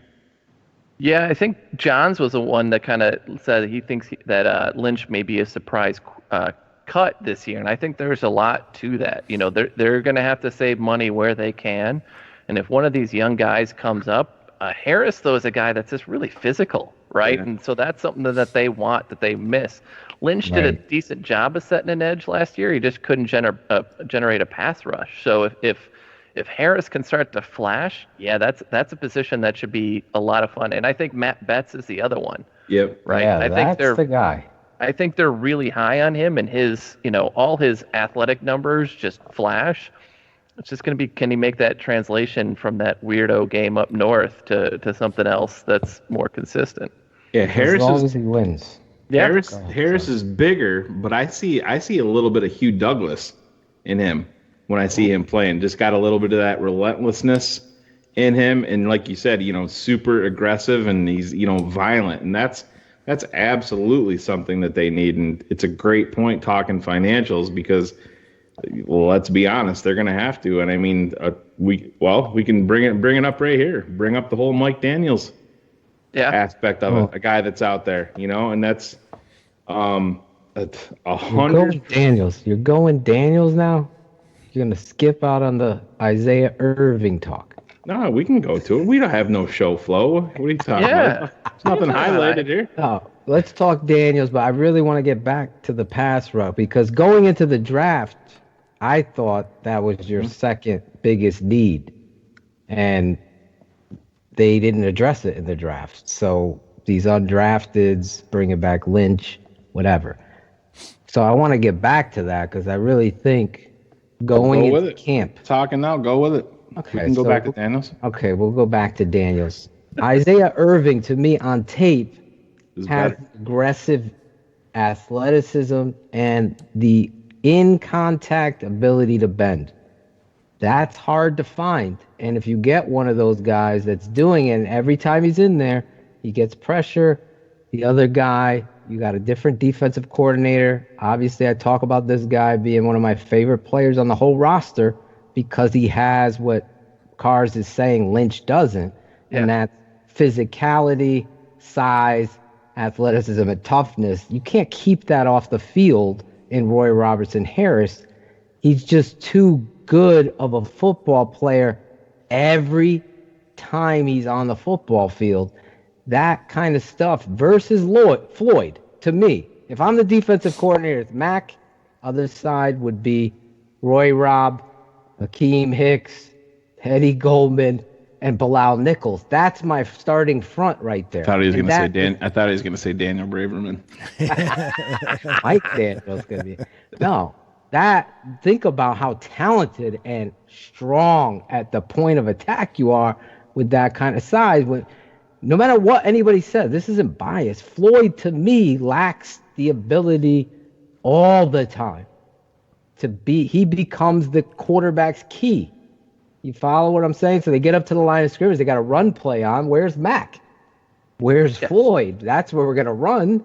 And that kind of, you don't have that with size and athleticism that Roy Robertson Harris, who some hacks say he can't play outside, but it's happened over and over and over again.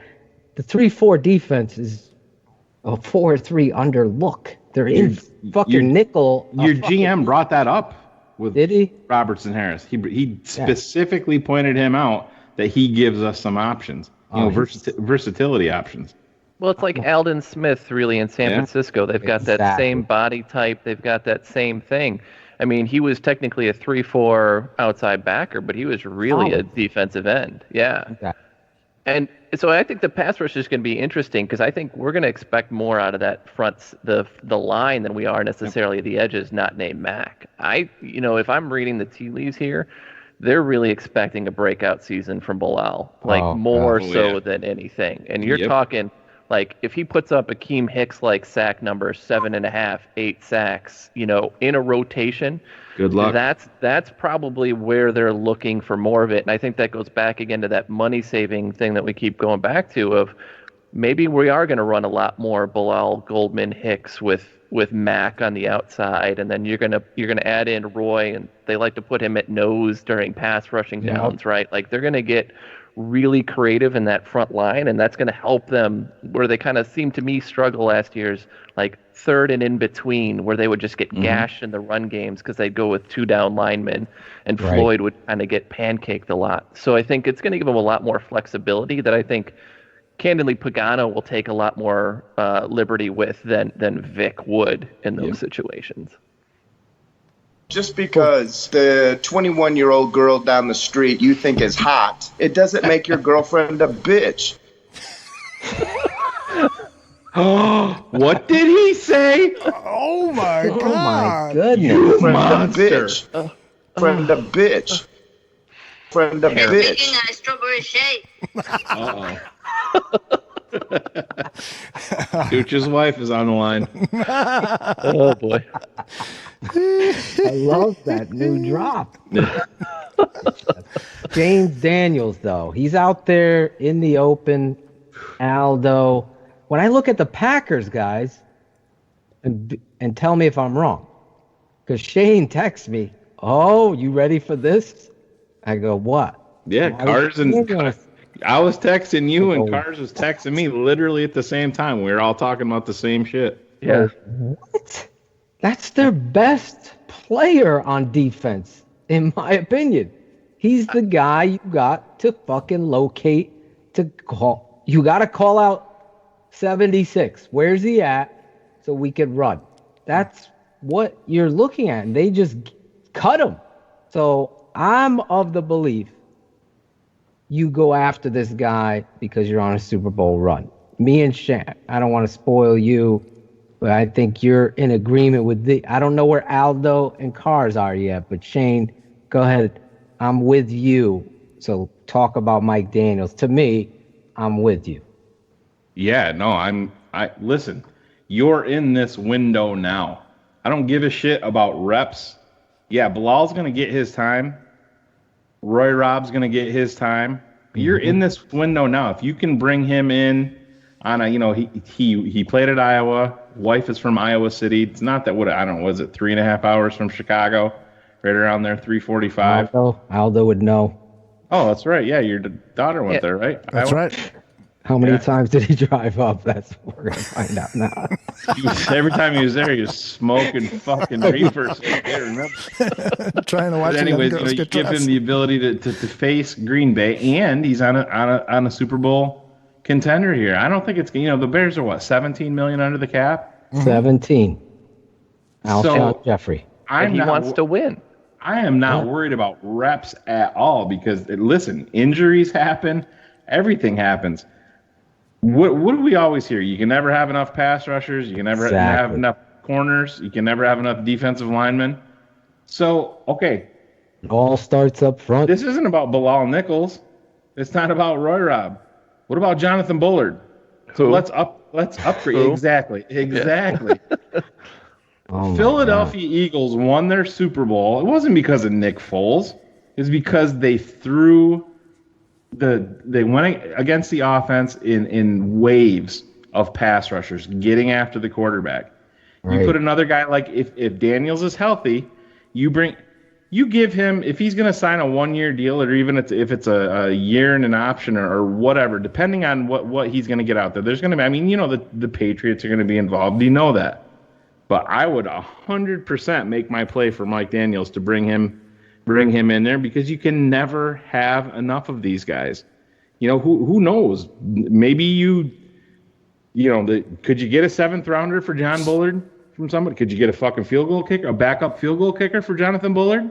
Could you trade him to Baltimore for Vedvik? Well, can you trade him?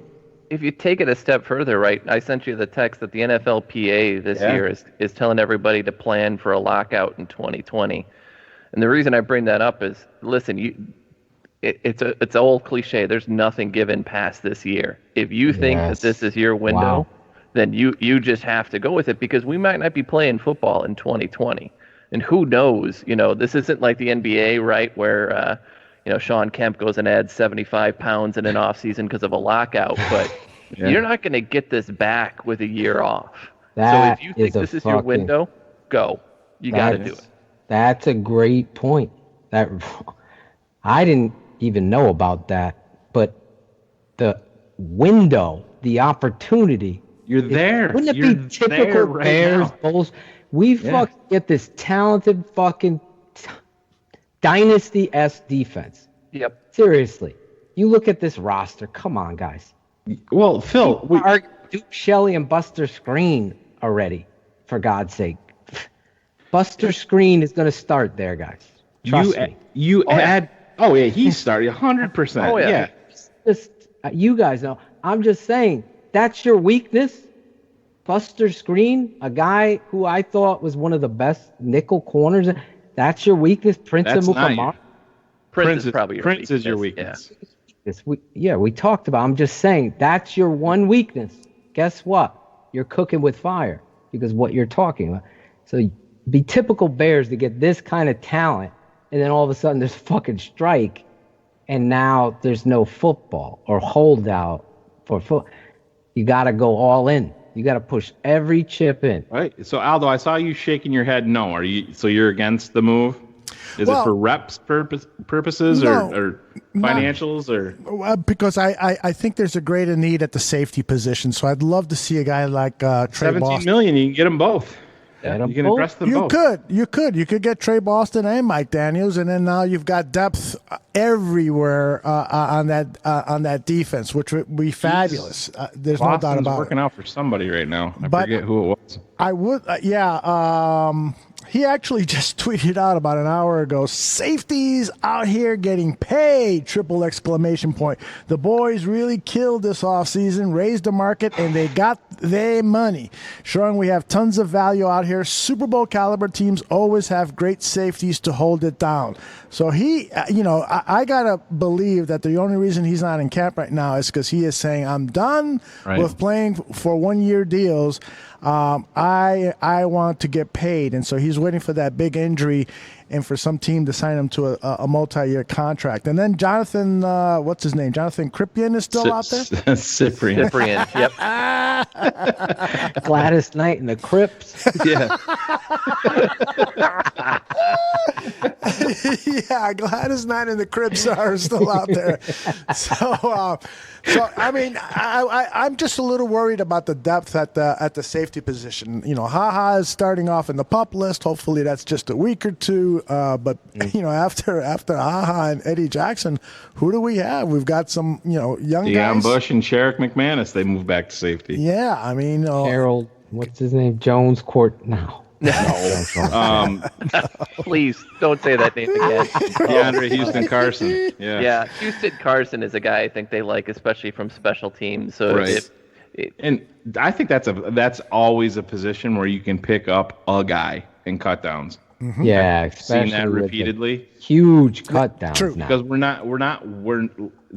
this is the difference. This is the difference with the Chicago Bears. Before, when we're talking about this, the day before camp, we're like, we might be able to poach this guy off somebody's roster in September, and he can come in here and start. Exactly. Now we're talking about our fourth safety. Yeah. Aldo's worried about getting Trey Boston in here. Because I'm not completely uncomfortable with Deion Bush as my third safety. He played pretty decently in that Philly game. I mean, for all things considered, I think that he played was better not than a a lot of show. people think that he played, for Yes. sure. Yeah, I would agree with that. I like the other dude. What's his name? Houston Carson. I really think that although he lacks physicality, I think he has an awareness clause in his brain, and he's around the ball. So when that's a position that I want to hopefully, and I know they don't do coaches tape for the preseason. I hate that in the game cast, because then I would be looking for you, Aldo, nickel corner and safety, because and corner. I'm excited about Michael Joseph. You brought him up, Cars. I want to see what did he do to make himself better.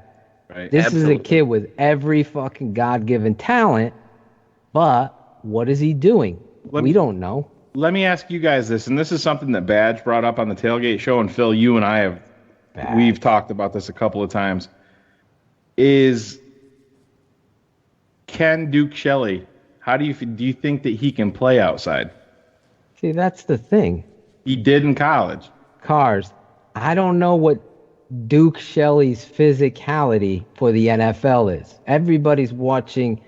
When you get corners that are going into the league, especially if he's going to play nickel, what's the thing that pops up? You have to be fucking physical, especially because that guard's pulling out. They're running the fucking outside zones. They're running counter at you. Can you be physical? Duke, I don't know, based on the injury. Huge talent. People anointing this kid a starter. I think you're totally missing how good Buster Screen is. That's, to me, Callahan, Screen. I'm telling you that. You talk about aggressiveness. You're talking about Buster Screen. And that's why he's going to blow people up. He is going to come up, see that guard even fucking turn his head. Now he knows. Now he's coming and filling. The difference in defense, if making those long downs and distance, is that nickel corner, two-way go. Got to have the quickness. Yes, it's about coverage. But I'm telling you, Pagano does not want a fucking pussy in there, rookie making mistakes. We haven't talked about Tolliver. You didn't even mention Tolliver. Tolliver's my favorite. Right, exactly. And he's the big wild card here. Michael Joseph. Because 100%, this is Prince's this is his last run in Chicago. Yes. You can mark that down, put it in the book. I think it's the same with Taylor Gabriel, and there's Kyle Long probably is another one. We'll see what goes on there. But Kevin Tolliver is the one that you got to keep your eye on. But I think Badge is right. Like I said, Phil, you and I talked about this. I think that there is spots where Duke Shelley showed it in college, where I think you can get by with him outside. It's a tougher game, right? Because to Phil's point, that physicality of actually beating a jam, or like jamming somebody at the line, and him going against a Devontae Adams on the boundary is going to be something that's tricky. And I think the Bears want some size there. I think that's where they want Joseph and Tolliver to really do that. They want Shelley in space, right? Where his footwork, his change of pace, that's where it really matters. Going against the Diggs and Thielens, where it gets really tricky and messy. And that's where your aggressive mentality from your defensive coordinator is going to come into play too, because he's going to create chaos up front, and that's going to help you. Man, motherfucker. Fucking right, Trey. Tell him. God damn it. My truck don't drive itself, but he's fucking right. Me and Aldo have battles for drops. See, Shane's like, don't they have a fucking drop board or something? So I created my own bar. Isn't there like a soundboard? Isn't there like a soundboard? How do you do your drops, Aldo? I do it off of another computer, and I've got I forgot what it's called, but it's not a soundboard. I've been trying to find one. I think I need to talk to Joe, because man, Joe's got the drops down. Yeah, he was slipping according to Shane and sources. Really? I thought he was did a little great late job on a last few- week. Got to be a little. He needs to. Joe needs a little bit. I say it out. Needs a little bit of cayenne pepper. You gotta get. Come on, man. I'm trying to find a soundboard. New nickname. I gave him 2 scoops. It's now Adam Johns, man. We're glad to have you on here.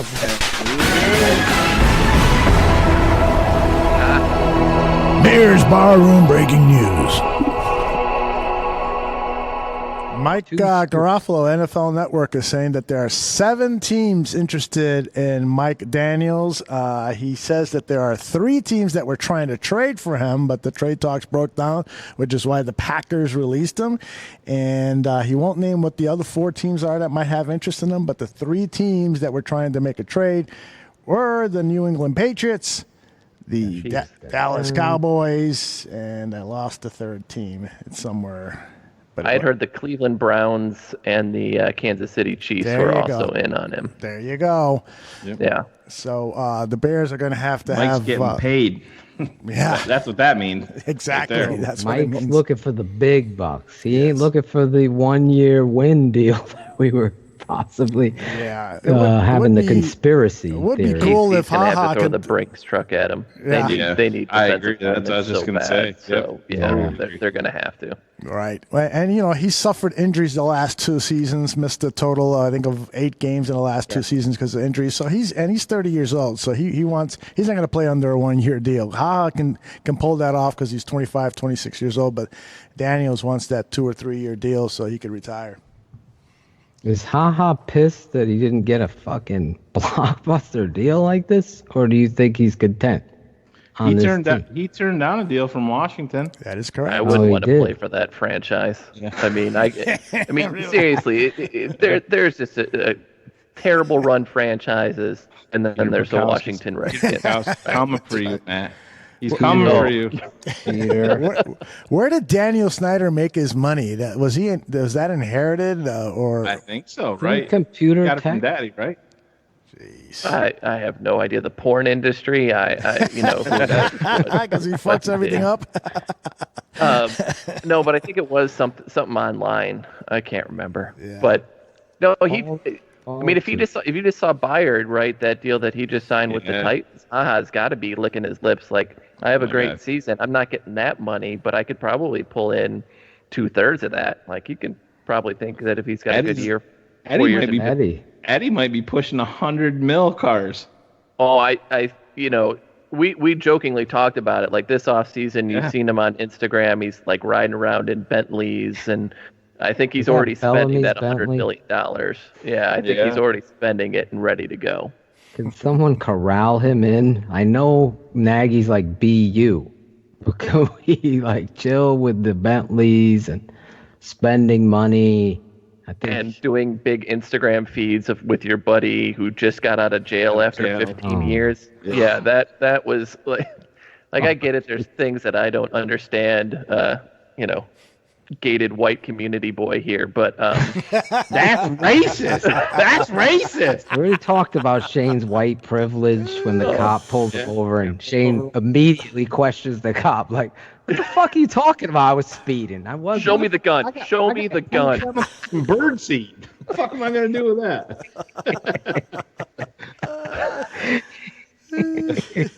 Terrible. Just terrible. Oh, I hate Jesus. Also, the Mike Daniels thing in theory was fun for a while. Yeah, I don't think that's going to happen. I think we have to start thinking about Jonathan Cripian or whatever the fuck his name is. Cyprian. Like a sip of that toasting wine that you raised up. But you know what? If they don't add anybody, I'm fine. Listen. Think about it this way. Last year, before September 1st, we were all excited about our fucking defense. Mm-hmm. That's right. Pre-Mac. Yep. We were excited about it. Yep. Yeah, pre-Mac. And if you think about it, like, how good that draft last year does not get enough credit. Yep. You get Bilal Nichols in the 5th round, and that guy was basically starting for you by mid-season. Mm-hmm. And he hadn't even been in an NFL weight room yet, right? Like, he's finally had his off season of weight work. Last year's draft was extremely impressive. Yeah. And so you've now put 2 and 2 back together. And, this year's draft with Montgomery and everybody else, and Ridley, they're adding pieces. They're setting up for this long haul right now. Yeah. And this year, all I want to talk about is the offense, right? Like, they made so many steps last year. And if there's any more leap in this, which I fully expect, I don't care if the defense isn't number 1 anymore. They're still going to be top 5. They're still going to be top 5 most feared. That offense all of a sudden becomes a legit top 10 type of offense. Mm-hmm. There's just no limit Even to what if it's top 15, you're fucking people up.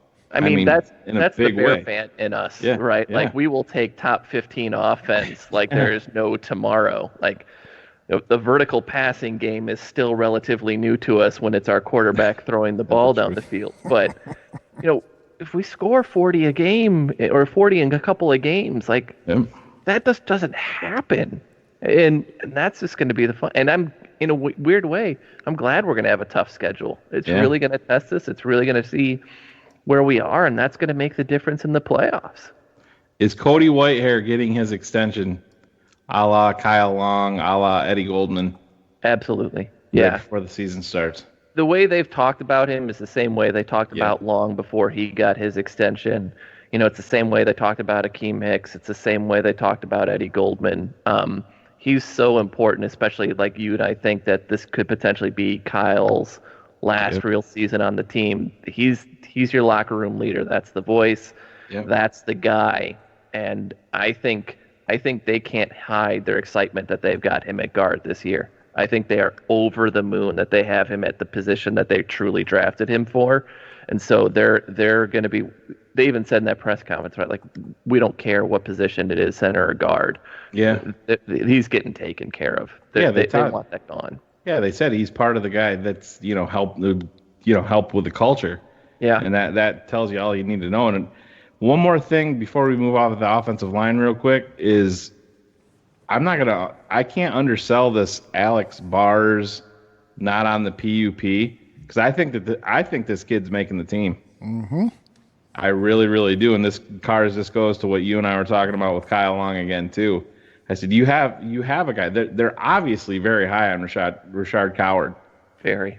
Then you're adding another guy in Alex Bars, and I who knows what they're going to do with Mustafa. But I said this is something that we're not used to with this Chicago Bears team, because previously, if you had a need, you went out and you overpaid for it big time with a 29 or 30-year-old free agent. And now we have guys that are 22 and 23 years old in multiple positions waiting in the wings. And I said, this is the part where I'm most excited. I mean, did we need Riley Ridley? Nope, we didn't. We got him. You know what I mean? We have all these guys, and man, it's exciting. And to that point, though, right, that now in those competitions, now we're not releasing guys, right? Let's say it's Javon Wims that loses out on this.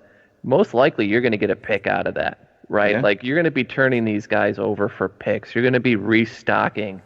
And if the last 2 years and what we think this year's draft is going to be, you're just reloading each and every year. So when everybody freaks out about the contract situation with Mack and then what Trubisky's going to get, it's not going to matter as long as you can draft effectively. And they've shown 4th, 5th, 6th round, they're going to find you a star. So, or at least a starter quality guy. That's going to carry a long way. The one thing about the offensive line that I'm worried about is the depth at left tackle. After Charles Leno, who do you guys see as the backup left tackle? I wouldn't be shocked if they would actually probably look at Whitehair there in a pinch. Mm-hmm. I think Coward, to me, is only a right tackle. I think that's the same for them. TJ Clemmings is only a right tackle. I don't think they really have it. I honestly think that they would just look to Whitehair to move over, depending on if it's a shorter or long-term injury. Yeah, it's kind of scary. Kind of scary there. Yeah, it is. Yeah, but I mean, if you look around the NFL, I think Rashad Coward has the ability to do it. I really do. Athleticism, strength-wise, point of attack power. Again, you're asking a guy transitioning from defensive line to offensive line to learn that and then play multiple. He did tell us on the show that they also had him playing guard. Right. Mm-hmm. So I think this kid, just looking at him, Aldo and Danny Shimon didn't think he would make the roster. Or me and Shay. But you just can't coach what he has. Again, going back to Skrine and the Pinheiro, with the mental side of that, this kid had it. He was great on the show with us too, Aldo. And I think that kind of athleticism, size, and toughness you can work around, especially when you have a very technically sound teacher in Harry Heaston. But I don't know who's listed. Do they have like an opening preseason depth chart yet at left tackle? No, not yet. There's not no till this depth. weekend. So we're looking at T.J. Clemmings, who has 32 career starts, but only 2 since 2016 because of injury issues. And frankly, I followed him when he was with the Vikings, and not much to talk about there. And then the fifth-year vet, Cornelius Lucas, is a guy that I'll be monster. Look at his size. Yeah, he is huge, and so I'm going to be keeping a close eye on him when I go out to camp because he could be that swing tackle, particularly if Rashad Coward is going to be moved into that guard position. So we'll see. And he started at left tackle in college. Yes, he did. Last year, yeah. Mm-hmm. But he's a guy. Said Leno's like, this motherfucker's huge, right? In that he mic'd up OTAs. Yes. He's what? Would you say 6'9"? I know he's like 6'8" or 6'9". 6'8", I believe it is. Yeah. Yeah. That's insane. Oh yeah, 6'9", 328. He's listed on the site. Wow. And they've got another guy, Joe Lowry, that's 6'7", 310. So they've got some big mammoths there. Don't they have a kid? Joe Lowry. Isn't there another kid from Baylor? Baylor. Yeah, I thought they picked up a kid. It was like almost like Brockenmeyer. Remember Blake Brockenmeyer? It had like a very similar name. Yeah, Blake Blackmer. That's him. Blackmer. Yep. Yeah. Okay. You got Jordan McCray. He's been on and off the practice squad. Mm-hmm. That's a guard. And then Alex Bars, this kid Marquez Tucker. Yeah, Marquez has promised me he's going to come on the show, so hopefully he'll keep that promise. But I really want to talk to him, get to know more about him. Kid from Southern Utah. Big guy. Southern U.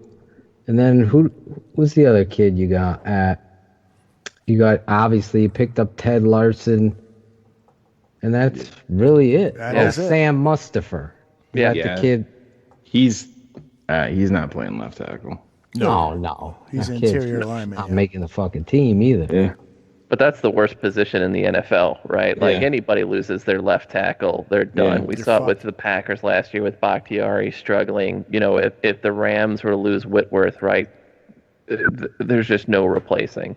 Well, I think the Bears, to your point, I'm just saying this hypothetically, if I'm the offensive line coach, I look at this roster sheet. Cody Whitehair, okay, Kyle Long, and Rashad Coward. I think Carr's got it right. Those three guys. You have Whitehair would be able to push over there in a pinch. I think he's getting you through a game or two if you need it. Right, exactly. That would be the move I'd make too, to Carr's point. But I'm just saying, in the preseason, it's going to be interesting. Remember, they played Coward every fucking down. Yeah. In the preseason. He never came out. Yeah. Because And they had already knew. Soul was their left tackle last year, right? Their swing guy, and now he's at tight end. So it's definitely going to be an interesting position, to say the least. Mm-hmm. All right, Cars, I'm going to get you out of here, but just like I did for our previous guest, I want you to fill in this sentence. The Chicago Tribune asked all their Bears reporters a particular question. I lost it on my screen here, so give me a moment to call it up. My right. Question for you is the biggest thing Mitch Trubisky needs to show this season is blank. Again, this is from the Chicago Tribune. They asked Brad Biggs, Dan Wiederer, and who's the other guy over there? Rich Campbell. They asked him this question. Oh, God. I'll ask you, what is the biggest thing Mitch Trubisky needs to show this season? Did Dan Weir say to stop stabbing his dog or something the way he goes after him? I'm just curious. All right, I'll tell you what he said. The ability to win games all by himself is what Dan said. Oh, that's it. For me, he's just got to show footwork, right? I think there's so much that goes into it. The footwork is what kills him. When his footwork is on, his accuracy is there. When his footworks aren't there, the accuracy isn't there. And the joke about throwing left, right, he swings that barn door open the left the most. So if he shows consistent mechanics, consistent footwork, I think everything else just falls in. That's an excellent answer, and Cars will let you go with that one. And why don't you tell people where they can follow you on Twitter, social media, if you want to plug anything. I know you do bar mitzvahs and. I do. Yes, I do all sorts of children's parties and bar mitzvahs where I bore them with stats and numbers that nobody cares about. It's wonderful.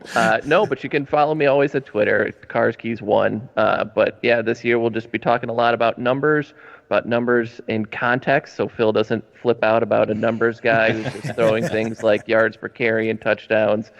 But no, I want to give some numbers with some context and have some fun. Yes, we're going to have tons of fun. Can't wait to hear your next appearance in the bar room, and thanks a lot for making some time with us on Wednesday night here. All right, thanks for having me, guys. Take care. Thanks, man. Great job, Matt. Cars Keys. He's amazing. Finally got to speak to that guy.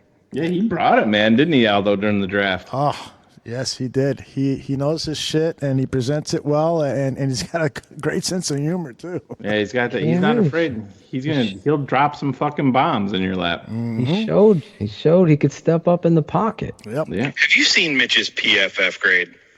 Oh. Who's that sexy son of a bitch? I've not seen that. Play that again. Okay. Sounded like Have you seen Mitch's PFF grade? Yeah, that was me at work. This fucking asshole Phil. You fucking give me that PFF shit. I want you in the song. Did you notice the label on it? Did you see the label when I sent it to you? What it said? No. Let me look. Look at it and tell me what it says. Okay. Hold on. I'm gonna pull it up. You know how it fucking tracks you or whatever. It does on mine anyway. Oh yeah, post office. I did see it. United States Postal Service. U.S. Postal Service. Yeah. I feel bad because I just told Pablo we're gonna have him on, but throughout the day I had all this stuff popping up with Steph and my sons and drama with my daughters and shit. I just forgot to text him or call him and say, hey, we got all these guests.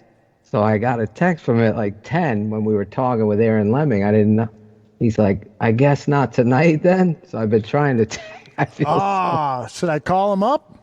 I don't know. He's not answering my texts. So maybe he went to bed. So I feel. Try it anyway. Horrific. We're already late. I told Bobby we'd call him about an hour ago. Fuck the old tail. He's a military kid. He'll be fine. Well, he's in. Pablo is in Mexico, so it's got to be like 9 p.m. It's like 4 p.m. there. He's good. No, I know. What time is it there?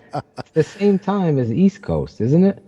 Or is it an hour? No. It's either Central or Mountain Time. Pablo Jack's unavailable according to Skype here. So, I was looking forward to talking to Pablo. Me too. Fuck. I gotta go I'll be right back. Go to the bathroom. All right.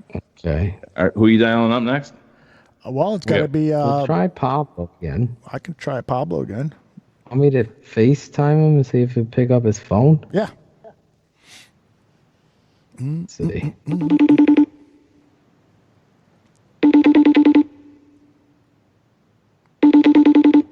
I see you walking. Then we're going to play The True Believer. Yeah. What'd you think? Loved it. Dude, Bobby Bombs. You wrote it? Fucking, true story. I know we're recording, so this might be great. Tate and Devin says FaceTime on a Ville. Tate and Devin love this song. So they love all the music and stuff, but they love this song from Imagine Dragons. So I text Bobby because we're taking them to the ice cream shop. Mm-hmm. And Steph's like, you should parody that song. So I'm like, yeah, let me text Bobby. He was busting my fucking balls about my Eminem lyrics. I go, let's get Lennon McCartney back. And Steph started cracking up. I'm in the fucking giant truck doing this. She's like, stop texting and driving. I go, this fucking thing is huge. We'll be fine. So I text Bobby. I'm like, listen, Imagine Dragons, Believer, we got to parody it. He's like, to Mitch? I go, you're fucking reading my mind. He's like, got it. I swear on my sons. We're at the ice cream shop, Aldo. It's fucking 107 degrees. Fucking Tate's wearing his ice cream. You want it? Steph's losing it. It's melting everywhere. And we go home. We shower the kids. So it's about an hour and a half. I look at my phone. I got like strand text from Bobby. Done. So he wrote this song when I was at the ice cream parlor all the way to home, washing Tate and Devin up. By the time I go, Steph, look at this motherfucker wrote the whole song. I did a couple edits here in his lyrics, but I'll give him props.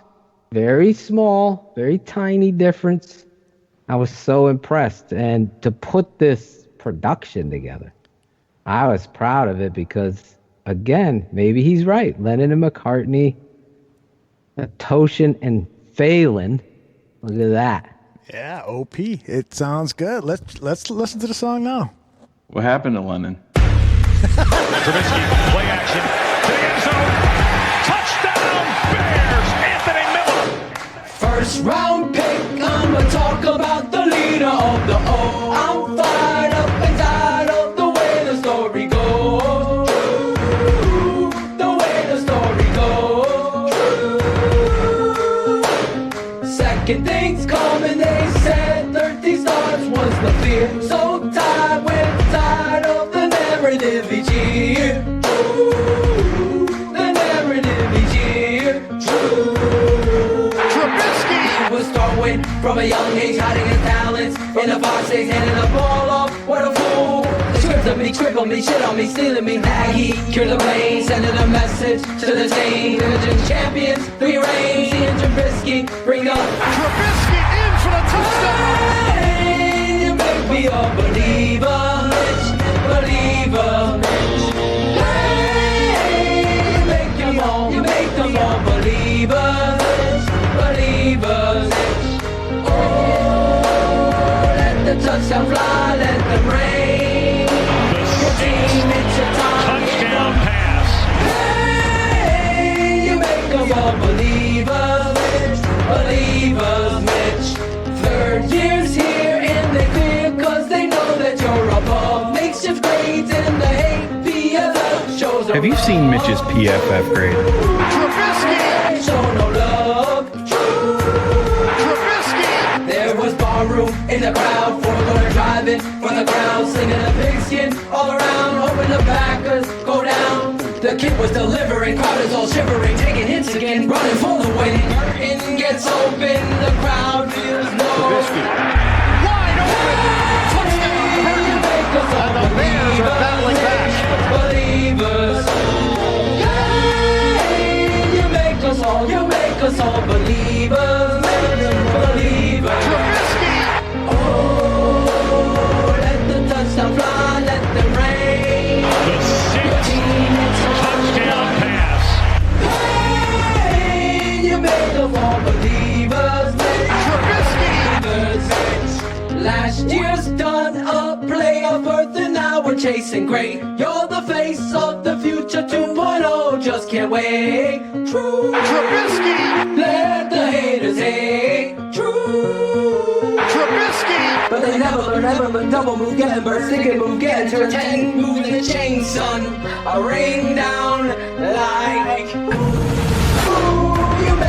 on, you make them all believers.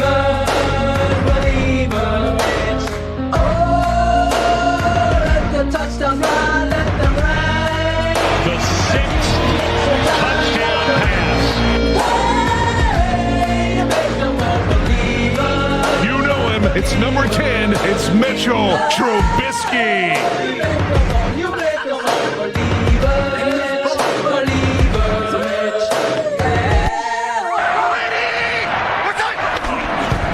Trubisky protected for the end zone. Touchdown! Trey Burton. That's aggressive. He's a Pro Bowl quarterback now. Mitchell Trubisky. Ooh, another Bobby Bombs and Draft Dr. Phil Atoshan masterpiece. Beautifully done, guys. Beautifully done.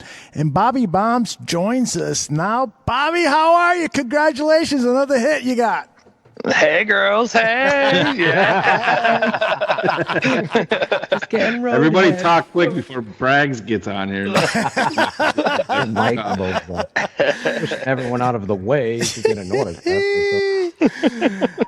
Greg Braggs is also on the line with us. Let's get a test of that microphone.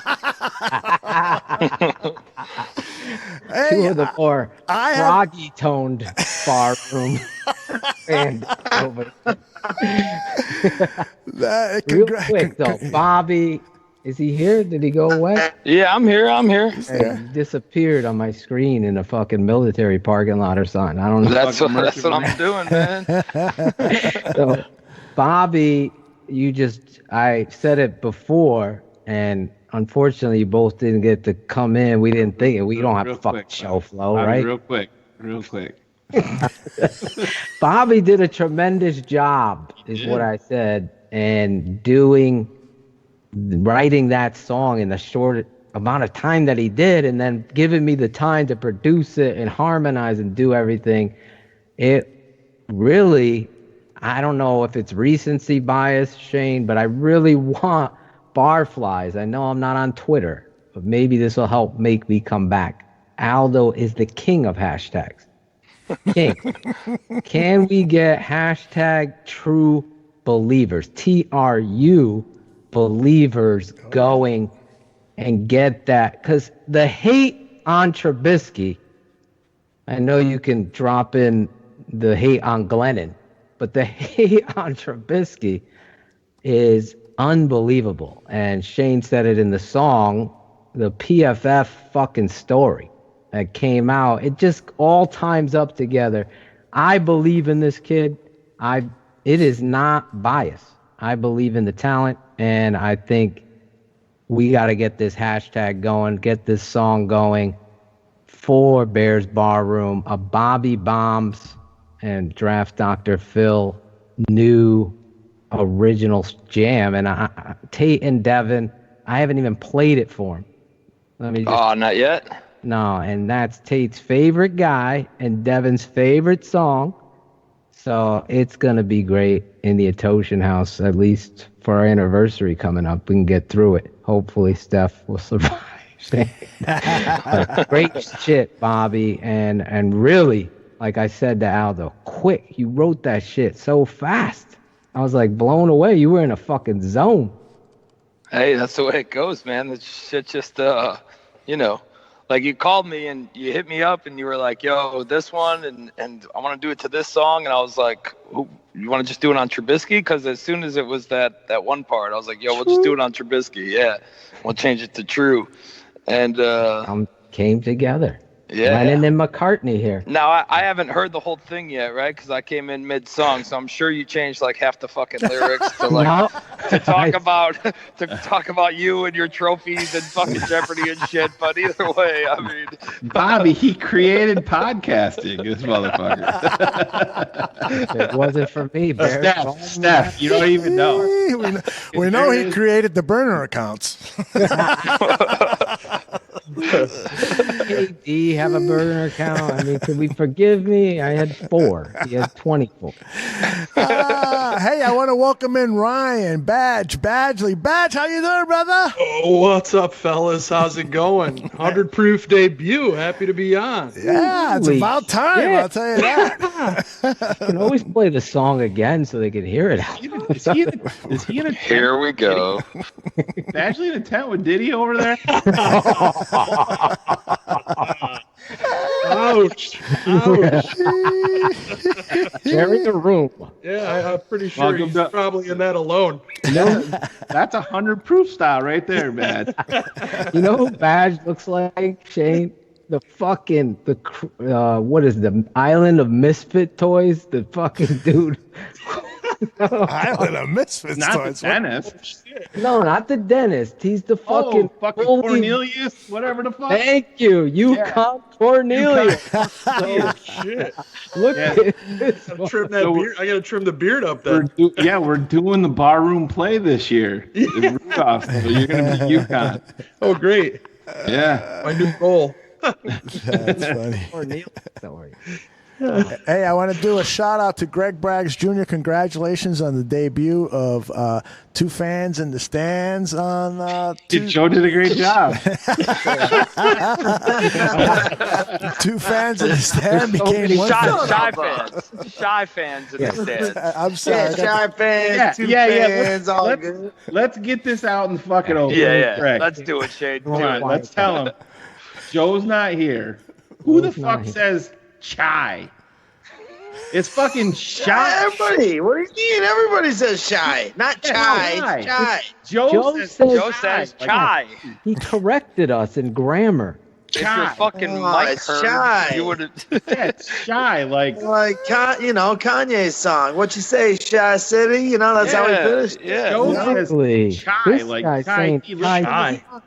Yeah, chai. Now, people from Chicago don't like when you call it Shy Town.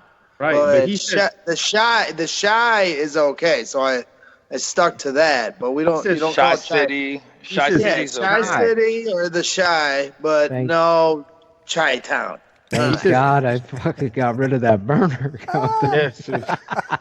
Yeah. Was that Chi-Town Philly over there? I wonder why that shit died down.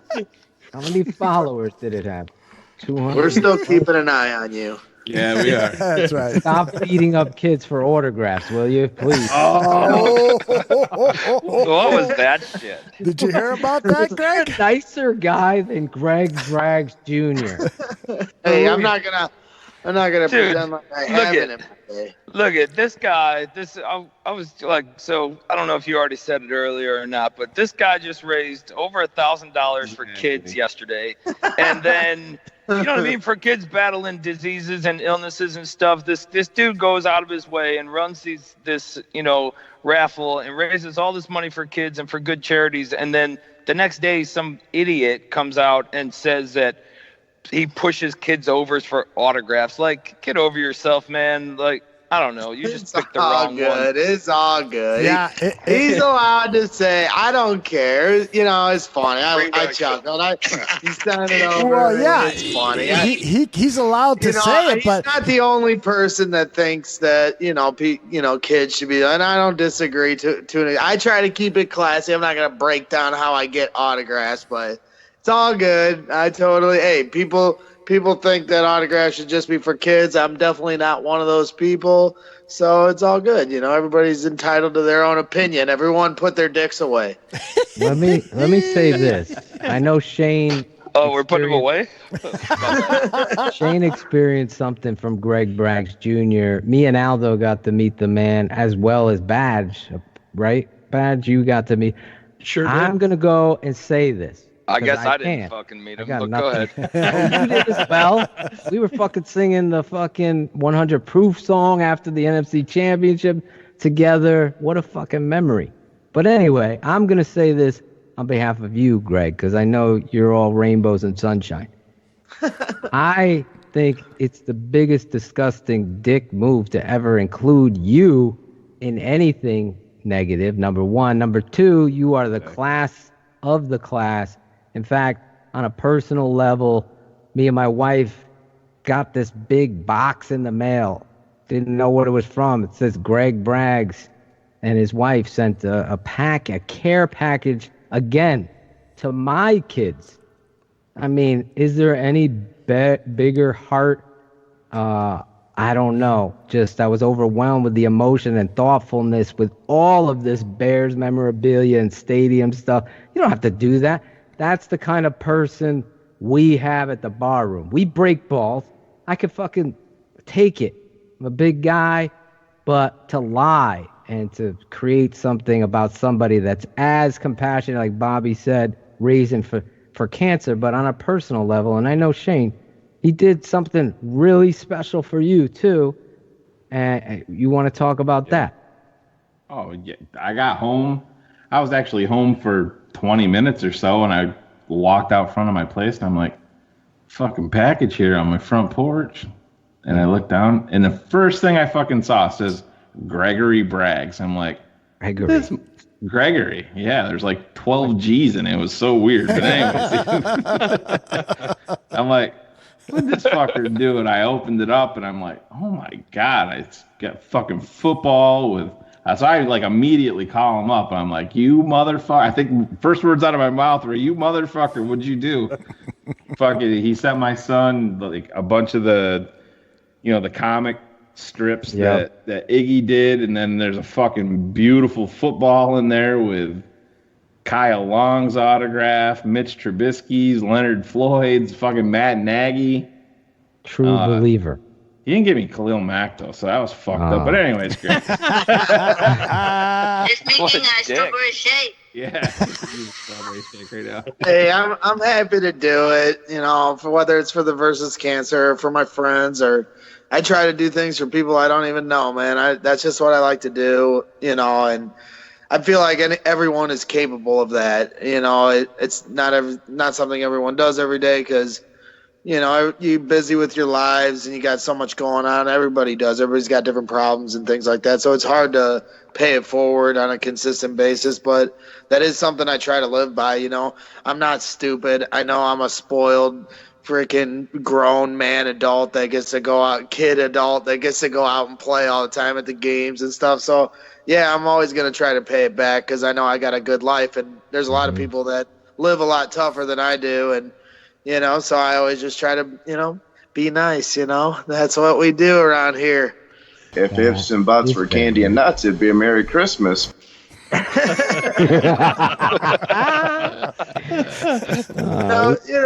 It's just, hey, anybody that ever wants to, reach out to me anytime. Anybody ever needs you just let me know. I have had a few people reach out about when they're going to training camp. They need to know something. If you're going to be there this weekend and you're trying to, get some good tips, I'm happy to give them to anybody that needs them, man. That's why I'm here. Just the tip. That's right. Now we fire John Fox. Now we fire John Fox. Now we fire John Fox. Now we're gonna win the Super Bowl. Kid knows his football. That's right. Kid knows his football. Must be related to the smartest man. He must be. That's the smartest third grader in the world.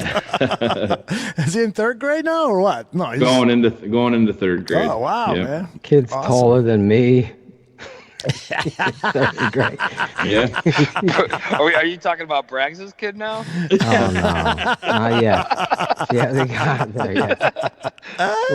This is 100 proof. Can we get an update from Braggs though? How many diapers you're up to? Yeah, what is the diaper count? We're working on I don't know. I mean, double figures. Oh yeah. I gotta be in the 20s by now. Yeah, but are any of them poo diapers?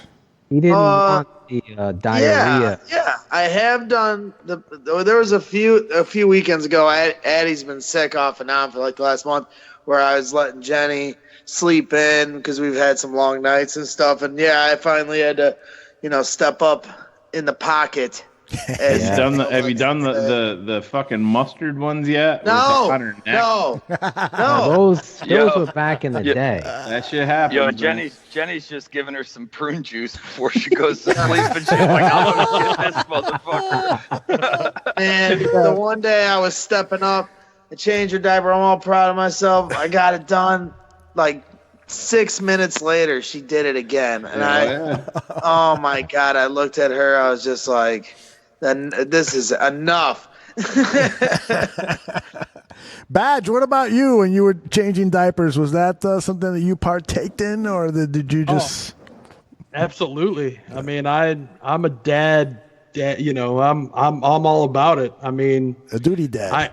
I can remember, you know, catching throw up in my hands and wearing it down my back. You know, in the middle of the night, you hear the splash, and you're like, "Uh-oh, I know what that is." Not a fun duty, but it's got to be done.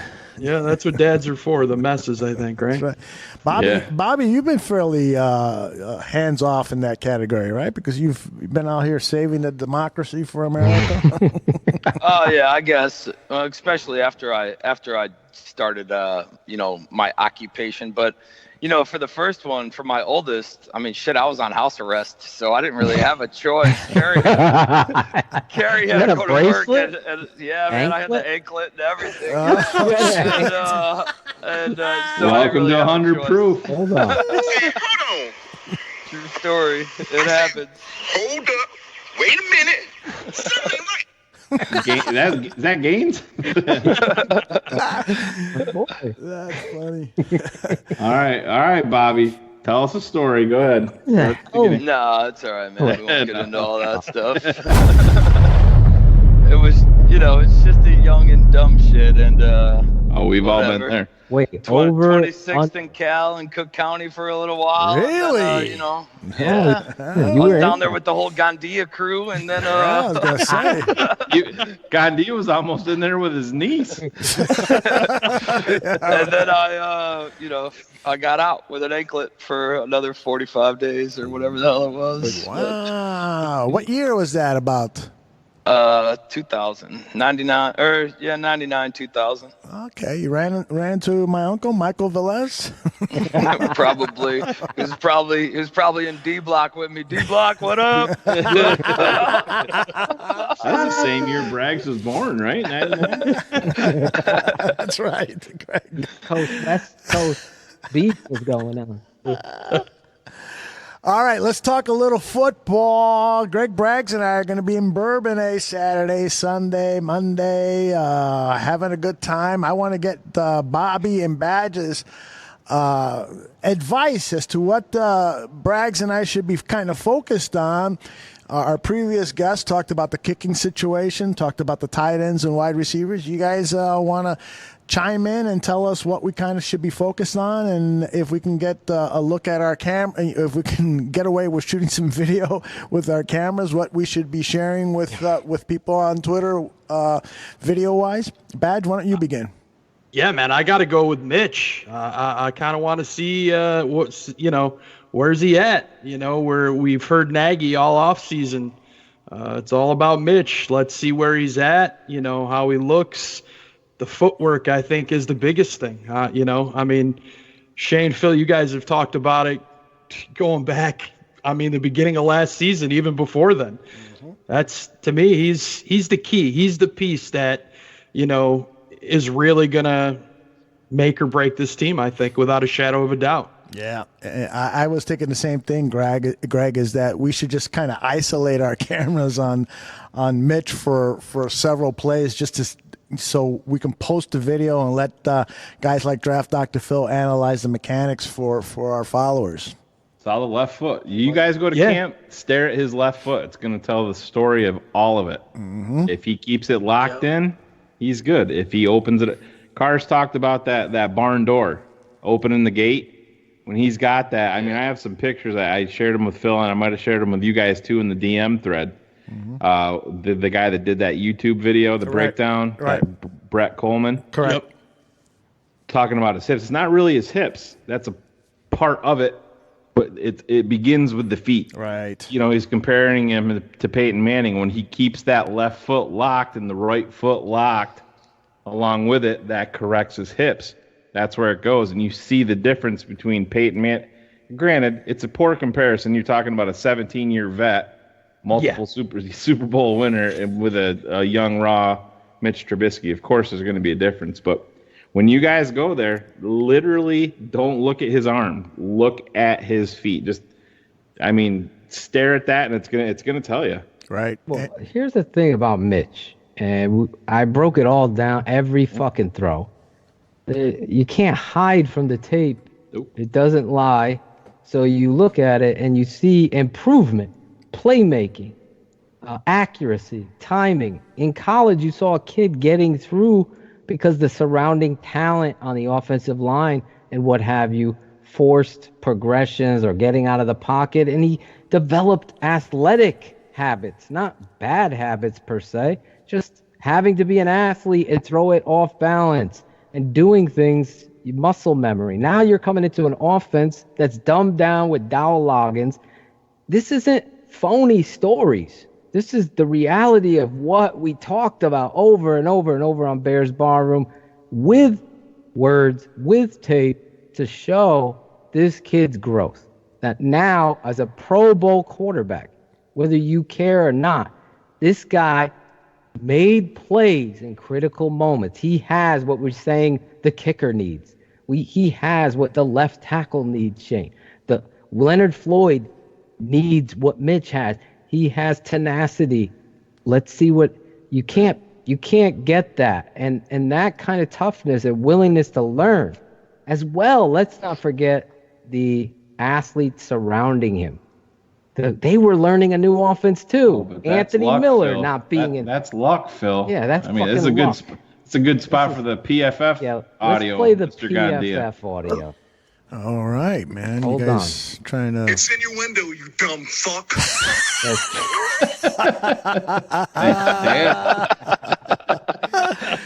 Here comes that chip. Quarterback in the NFL, and his statistics ended up pretty good because his easiest throws essentially became pretty good. Became pretty good plays. So when a guy has a low PFF grade and a much higher passer rating, you say there's some level of luck or system or supporting cast, which is fine. I mean, if you're a Bears fan, all you care about is kind of the output, right? You care that the passing offense is good, and when you do have this bevy of playmakers like Allen Robinson, Anthony Miller, Taylor Gabriel, Tariq Cohen, you add David Montgomery to the mix, a few tight ends to between Trey Burton and Adam Shaheen, it's not bad. So you're hoping that those guys can kind of elevate Trubisky. You're hoping that Trubisky will take a few steps forward. He just needs to cut back and just not miss so many throws. And he had a bunch of interception luck last year. You can't really bank on those things year over year. We did a video heading into last season where we said that the situation that Trubisky is in now is fantastic because you got Matt Nagy in that offense coming over. Yep. It's got a proven track record of making things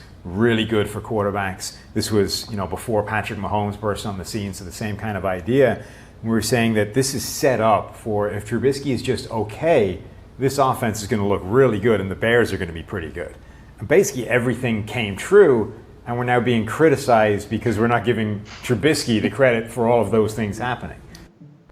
Oh my God. Can I just lead this, James? Because then I'll let everybody else talk. I'll get it out, Bobby.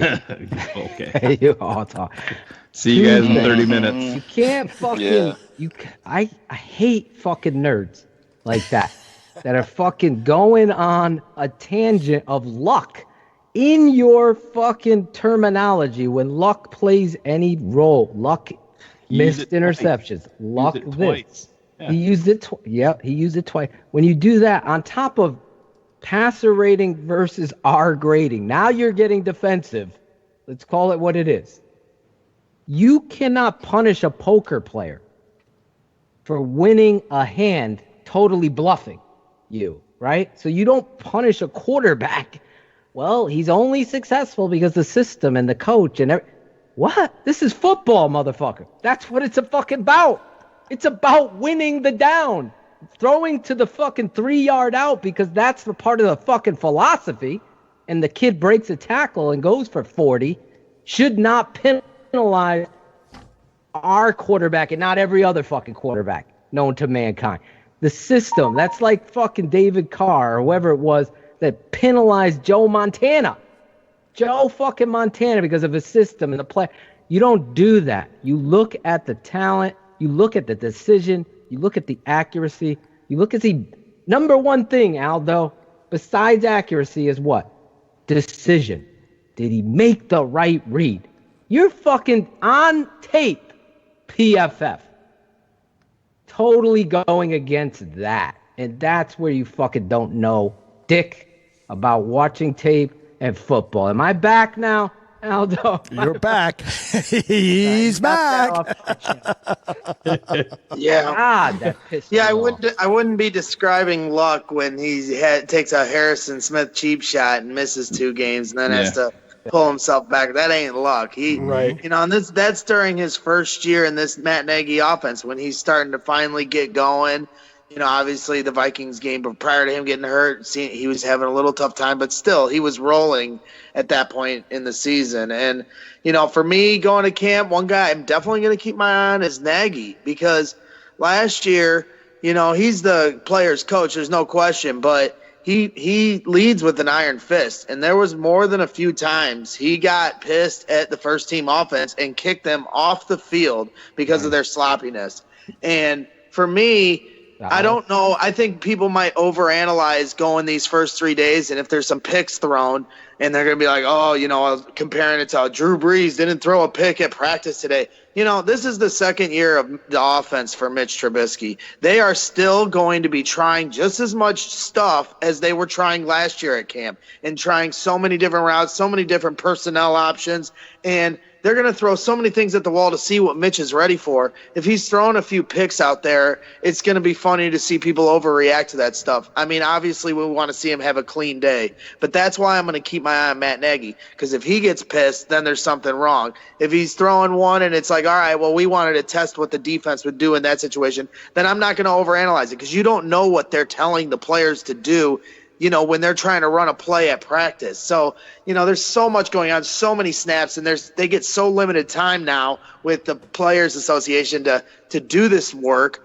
You know, you can't overlook it. But the one guy you can look at is Matt Nagy. Does he got a smile on his face, or is he walking around pissed off? Because, you know, by the second weekend at Bourbonnais last year, he was starting to get real stern with the team because he wanted to see, you know, everything a little more crisp. So that's what I want to see, you know, is Matt Nagy satisfied with what's going on out there? Shane. Yeah, you talk about throwing and getting lucky. You know, what he was essentially saying with Mitch, you know, you think back to when the Jets sold out and just blitzed everyone, and Tariq sneaked out, and I don't know what to go for 77 or 75 yards. There was one team in the NFL that had 2 players in the top 10 with yards after catch. You guys have any idea who that team was? Kansas City Chiefs. With Patrick Mahomes. I mean, I know Trubisky was ranked like 25th or something in yards after catch. 25th ranked quarterback in yards after catch. Yeah. And I was just looking to try to credit the guy who had kind of came back at PFF with it. He had like 3 interceptions that he threw that were dropped, right? And then was the 12th or whatever most accurate passer, and he was ranked 25th in yards after catch. So this whole deal of like throwing the short, easy passes for big yards, he's ranked 25th. Right. There's 24 fucking quarterbacks in front of him. When Phil talked about nerds, that's what this comes down to, because you heard the second nerd in that clip say, well, now we're being attacked for this. Right. That's at the core of what these guys are pissed off about. I mean, you're really going to sit there and say interception luck? Well, how many fucking touchdowns did Mitch, you know, have dropped? Or potential? Do they count those? Exactly. They're never going to talk about that. And there's an absolute fucking bias with Mitch. This kid's in year 2. Wipe off year 1. He learned off the field stuff. He didn't learn shit on the field. Right. Matt Nagy himself said you essentially have to wipe year 1 off. And that's what did Mitch have? 20? How many touchdowns did he have last year? 24, I believe. Yeah, 24, I believe. Yep. Yeah, and I mean, come on. It's just give me a fucking break. Why that what do they have him? I mean, even fucking Madden's got him ranked as the worst starting quarterback, and then behind 2 backups. Oh my God! You know, it's just Well, and then I mean, one of their alibis is because he's got all these weapons to throw to, but the PFF grades on those weapons are garbage too. Yeah, exactly. So yeah. how does he have all these weapons when you can't even rank them? You know, they don't rank them with any respect either. There's a whole thing, man. PFF just doesn't like Chicago. Get it going. You know, True believers. Now they're gonna hate him. Not Amos is gone, so now they're really gonna hate us. Yeah, definitely. This is a room. This is a room of true believers here. You know, that's what's cool about this. You know, I always talk about you know it when you see it, and there's always it's just a great moment as a fan when you or your team gets a player that you just know is going to be great, and other people might not see it. It's kind of funny, and that's what last year was so much fun about, like knowing going into the season that people were going to get this amazing team that they don't even know is coming, and then it did happen. It was great to see, and I just know, and I'm sure you guys feel the same way, that Mitch is going to be a great player. Now we're going to rank top 5, whatever. I don't care about that, but he's going to be a great player for this team, and I just know it. So it's going to be fun to watch this go all the way through again. You know, the whole team is so hyped. So, you know, I guess you got one guy they had to hate on her to give the balance out, or else people would be talking about this team going 19-0 and stuff, and the dream team and all this other nonsense talk that you don't need at this time of year. So there's no better player than Mitch, because he says he doesn't pay attention to this stuff, but he knows the critics are out there. Trust me, he's not reading everything word for word, but he's going to use this as motivation because that's how he's wired. He is driven to be one of the greats. Now, will he? You know, time will tell, but you know, so I look at that stuff and I'm like, good. Keep talking about how terrible this team is. They need it because we got a lot of Bears fans that are fluffing them up like me all the time. And we need somebody to talk them down a little bit just to get them a little fired up. I mean, that's what competition is all about. Let me ask you guys this question. Sorry, Bob. Good. Was there any game last season, incredible season, that you said our quarterback cost us or played so poorly we didn't win or couldn't win? If he had played better, we would have won. Can you think of... I was worried in the Rams game. I know he was coming back from the injury, but that was rough. That was rough. That was his... I think his touchdown was to Anthony Miller. No, to an offensive Soul. Yeah, Bradley Soul. Santa Slay. Yeah. All the games they lost. Hold on. Yeah, all the games they lost, he played well in. You know, I mean, that was the thing. When the games they won, there were some games where he struggled, but they won, and he made a big play in each of those. Maybe just one play, and you want to see more. But the games they lost, he played well in. That's where people kind of missed the boat with this kid because I mean, if you want to point to two, you got the Packer game or the Eagle game where he had one half of football where he disappeared. If you really want to, have a critical eye to it. That's key. What you said right there. He would have his mistakes, but he never had the game where you just didn't see anything. He would have a mistake, and a lot of times he never repeated it. You know what I mean? He always bounced back. If he had a mediocre game, the next week he always bounced back, even within quarters. The Rams game, did he have two or three interceptions? Yeah, three, right? Three. Yeah, that's what I thought. Right. So that's the one that stuck out with me because I'm like, oh Jesus! But I mean the defense was so fucking fired up for that game. Right. Goff didn't want to fucking be there. Yeah. Obviously, I mean that was the game that gave us down his leg. The Bears fucking ballroom drop came from that one. I thought that was the Vikings game. Go ahead. Oh, the thing I take away from being at Bears 100, and Greg, you can attest to this. Last year, the mindset was everybody was still trying to get familiar. So as the wins started to come, they were comfortable. Things seemed really well. This year, the mindset is completely different. It's when it comes to Mitch, it's different. When it comes to everybody else on this roster, the coaching staff, the GM, the McCaskies, they know what they have here. And these guys, I mean, Bears, I mean, I got goosebumps right now just thinking back to Bears 100 and just how the mindset was different.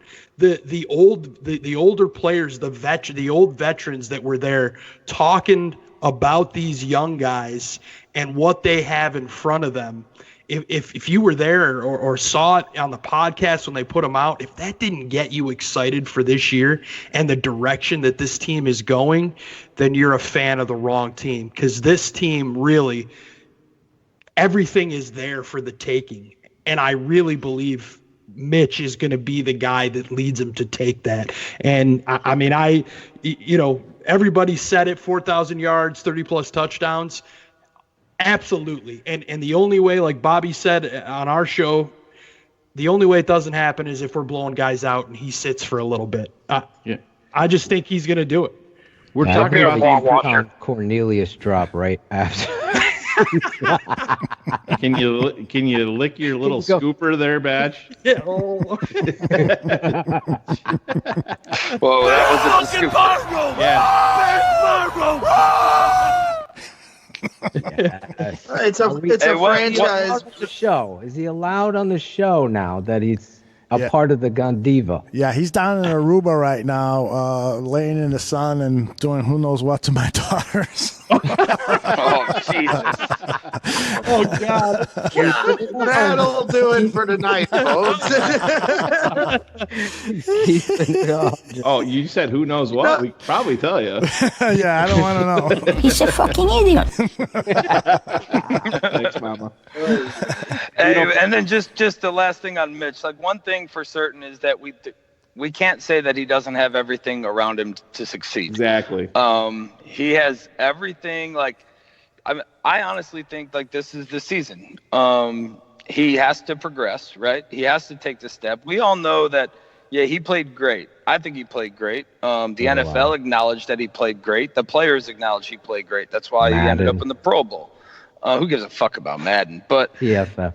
But you know what I mean? Like, everybody else has acknowledged, besides Madden and PFF, that he played great. And now he's surrounded with the tools. I mean, when Cutler came, right, everybody wanted him to play great, but he didn't have any tools around him. He had like secondhand garbage.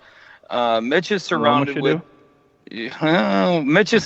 absolute talent at every level. The offensive line, tight ends, wide receivers, running backs, and he's got everything there to succeed. So it's a big year to prove it. It's the second year in the offense, and we can't, at this point next year, we can't be like, well, he's going to be in the third year of the offense now. Right. Like, you're right, Bobby. You can't say that shit. If he doesn't do it this, I'm not talking winning Super Bowl, because that's a team thing.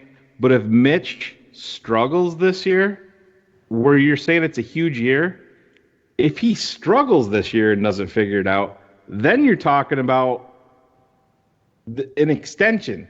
Yeah. And where does that go with Mitch? I mean, that's how big this is, because it's gonna. Then you're talking about that, and his option's going to be picked up and stuff like that. That's going to change everything. Yep, that's when you start breaking the fucking glass in an emergency, because then some of us would be like, oh shit, well maybe he just had a down year, you know what I mean? But there's not really, the excuse level in Bears fans is fucking outrageous sometimes, right? But I mean, I definitely believe in this kid, but the excuse level is outrageous especially in the quarterback category. We dealt with it with Cutler for years. But I think he's surrounded with everything he needs to succeed. And if he doesn't, then, I mean, we're going to be breaking the glass pretty quick trying to figure it out. Guys, breaking news. Breaking news? I don't know if you know, but we had Aaron Lemming on tonight. The barroom olive branch has been passed. Yes, so. I did, yeah. Oh, I tried. I didn't tell you, so I was keeping it a secret, boss man. I kept the Godfather's word. But Aaron and Shane and I were talking earlier about, I said, and Aaron said, and I believe Aldo and Shane, I think you were in both. So I think all of us, I can't remember. I was smoking fucking reefer. But I would say this. I have never seen a more talented group of wide receivers. Right. I'm talking top to bottom that have established, this guy's starting and playing, and then you have the unknown that they're only unknown not because you believe they suck, but the fact that you don't know they could press to start. In Javon Wims, or even the kid Hall, Marvin Hall, and then the young kid Hall. These guys are unknowns, but they have shown, and then you got Taylor Gabriel coming back in year 2. Allen Robinson, is there a better way to go off stage than the way he did with a standing O? Literally. So to have the kind of continuity, a lot of people aren't talking about this, but I think, in years past, you brought up Cutler, he's not the most, he's more of a cliquey character, where this kid's energy is all-encompassing the team, and you have something like Allen Robinson and him with other teammates going out there and throwing together in unity, not for PR moves. Right. You know what I'm saying? But for the reality of being great, they're doing it. So for the first time in forever. Yeah, nice move, Aldo. That's how he introduced Aaron Lemming. That was the first fucking thing he played. He was trying to play my song. Hit the wrong button. Oh shit! That was on purpose. But it came perfectly. Aaron actually texted me. He was like, "Guys, that was the fucking greatest time. I'm so happy we did it." He texted me too, and he's like, "That was so therapeutic." He goes, "I'm really surprised. I'm glad we did it." But I didn't get no back fucking to text. we're to the point now with this roster and just talking about the wide receivers specifically. Yeah. There's going to be guys where it's going to be like, holy fuck.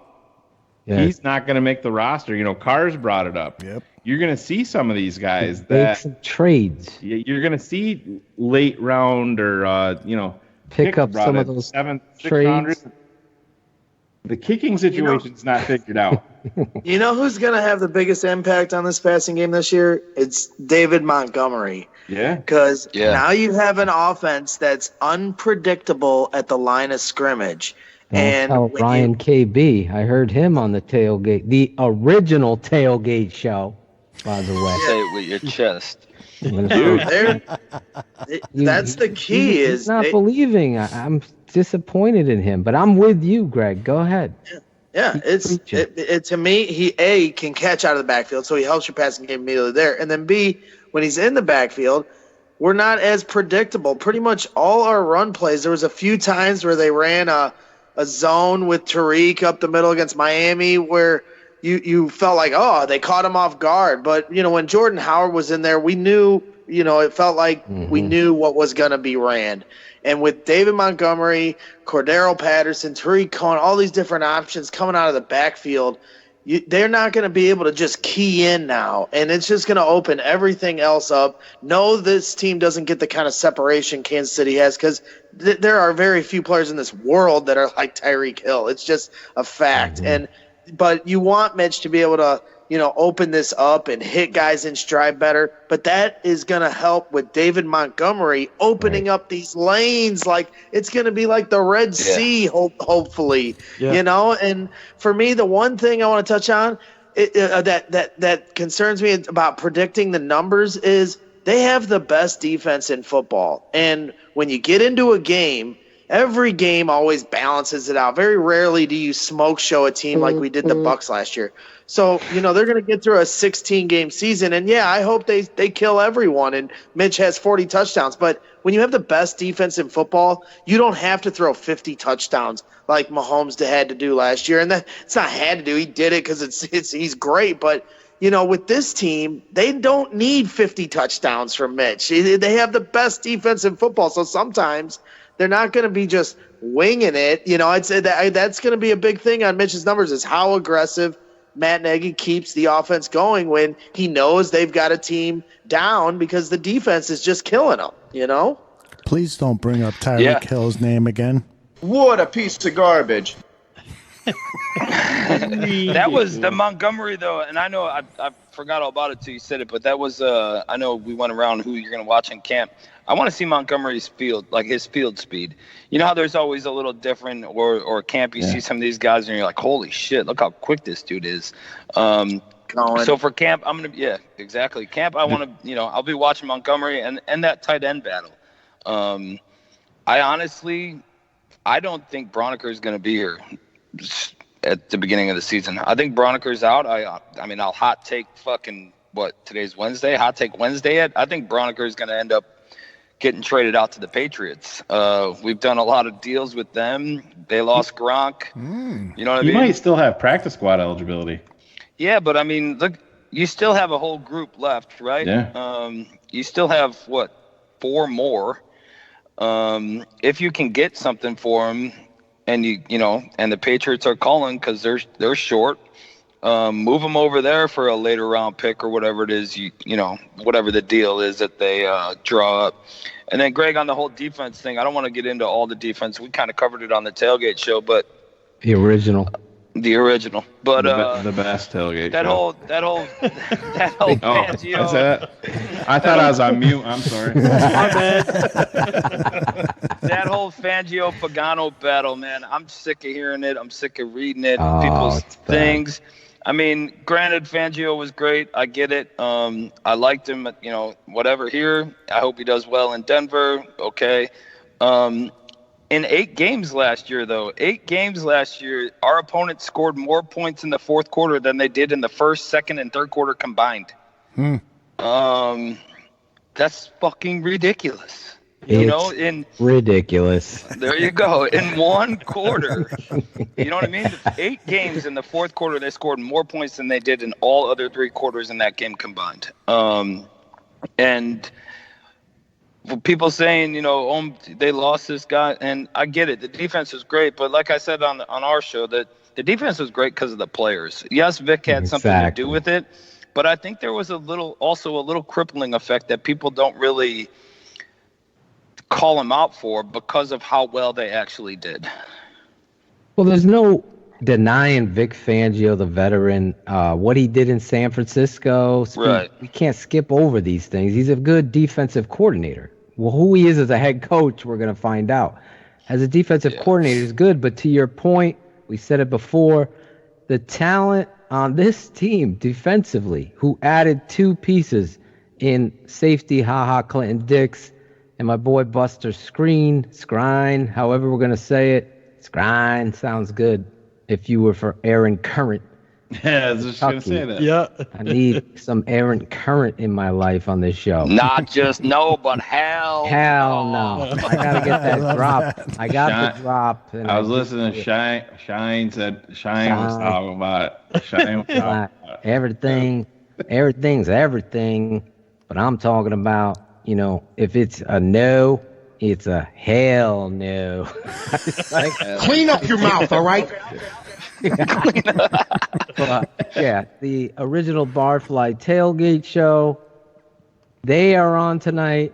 Chai fans in the stands. I'm texting him right now because he was in the DM. Joe, you gotta come on and defend yourself. I named him 2 scoops. Now I'm gonna start calling him Mandel because he says man. Yeah, Greg heard me address that with Joe last night on Skype. Joe goes very heavy on the man. Adam Johns. Give me your impression. Go ahead. Excited to have you on, man. It's David Montgomery, man. He's a good running back, man. We are excited to have David Montgomery, man. Adam, take it. Talk about it, man. Man, now you think you're talking to? How's that? How's the old man doing? Grandpa. He used to be Uncle Mikey. Now he's Grandpa Mikey. He's so angry. He's doing great, man. He's winning money every week. You're right, Bobby. Back to that. Talent trumps all. That 10%. juice. I always remember my uncle saying it. The best get the 10%. You already got talent there. You get 10% out of it, you're fucking top 5 defense easily.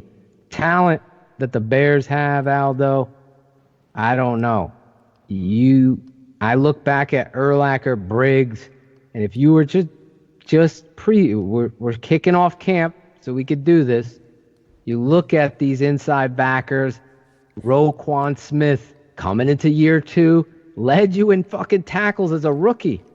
Fucking rookie. Gets no props. In fact, the other dude from the Colts gets a lot of props. But this kid, because why? Sacks?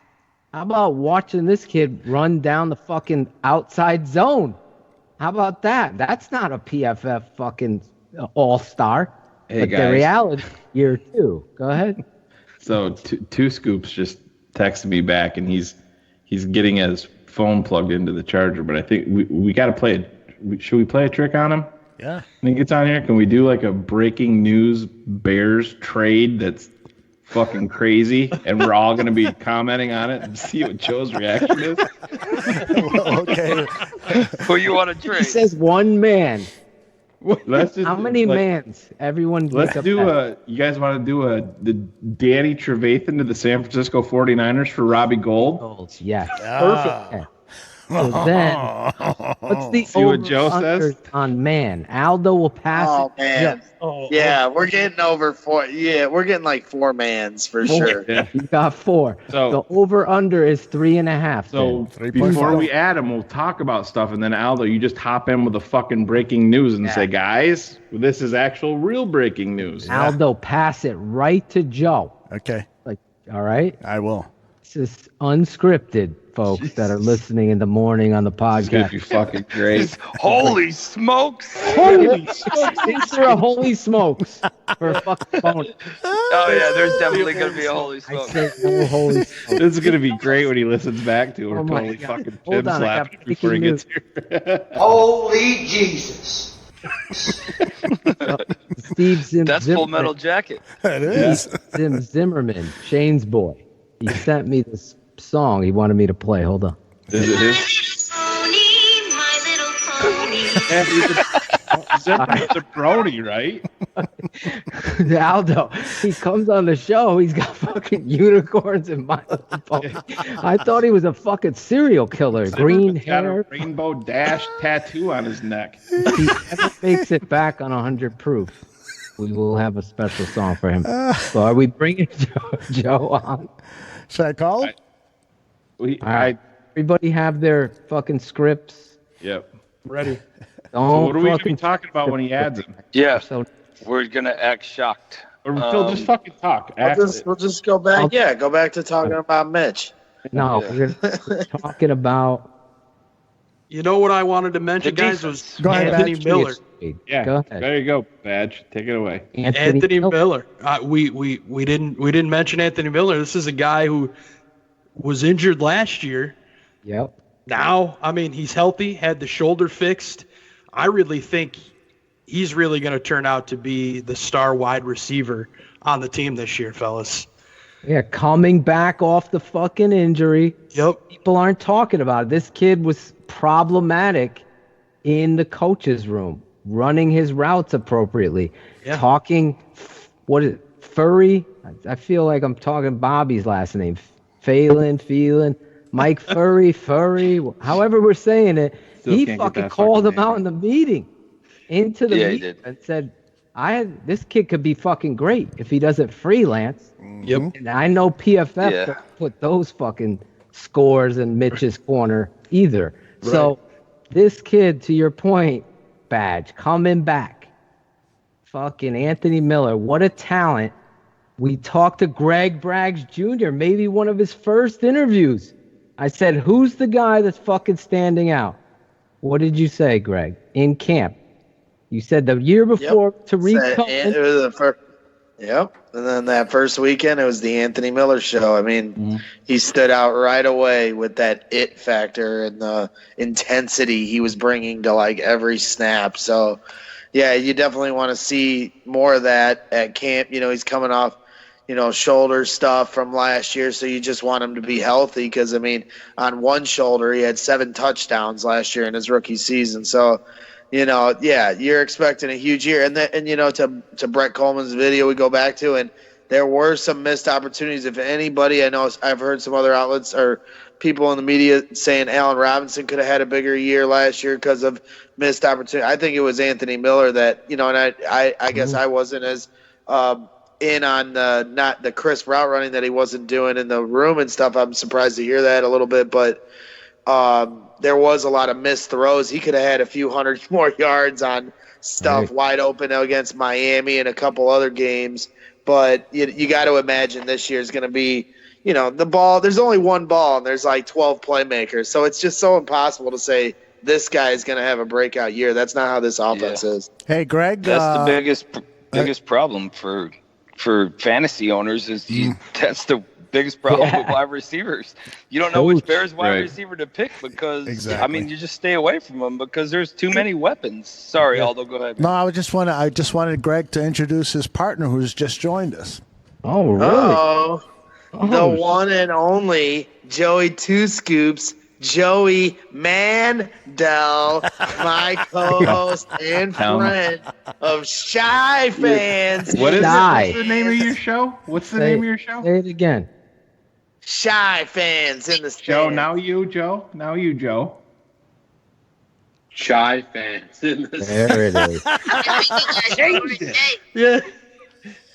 I believe we had this conversation. Didn't we have this conversation once? Yeah. Shy. Well, I mean, hey, everybody pronounces things differently. I mean, look at Matt Nagy at the 7th inning stretch. Buy me some penis. I would suck Aaron Rodgers' dick. Oh, man. What's up, motherfuckers? 100% they are calling a play. A play call will be penis and Cracker Jack. Guaranteed. There's been people. I guarantee it, and they probably will keep it from the media and let it just be a team thing. I would put $100 on it today. Guaranteed. Call it PB and J. Yeah, because they were saying that Decatur, they were joking with him about it, and he was being funny. He wasn't like being. What's that? Make the sign. Hold it up in camp because you can't film shit anymore. Peanuts and Cracker Jack. That's a good idea. Greg will be able to do any reporting if I go there videotaping with a sign that says peanuts and Cracker Jack that I'm holding. Pretty sure they'll keep you away from the kids. We interrupt this program for breaking Bears barroom news. Holy shit, guys. Check out what I'm just seeing on Twitter, and I've confirmed it, too. This is Adam Schefter's actual account. He is reporting that the Chicago Bears are trading Danny Trevathan to the San Francisco 49ers for Robbie Gould and a late-round draft pick. Terms are still being negotiated, but Adam Schefter of ESPN is reporting Robbie Gould, Danny Trevathan trade. Joe, what do you think of that, brother? Oh my God, dude! I think I'm happy to have a guy that could actually fucking kick the ball.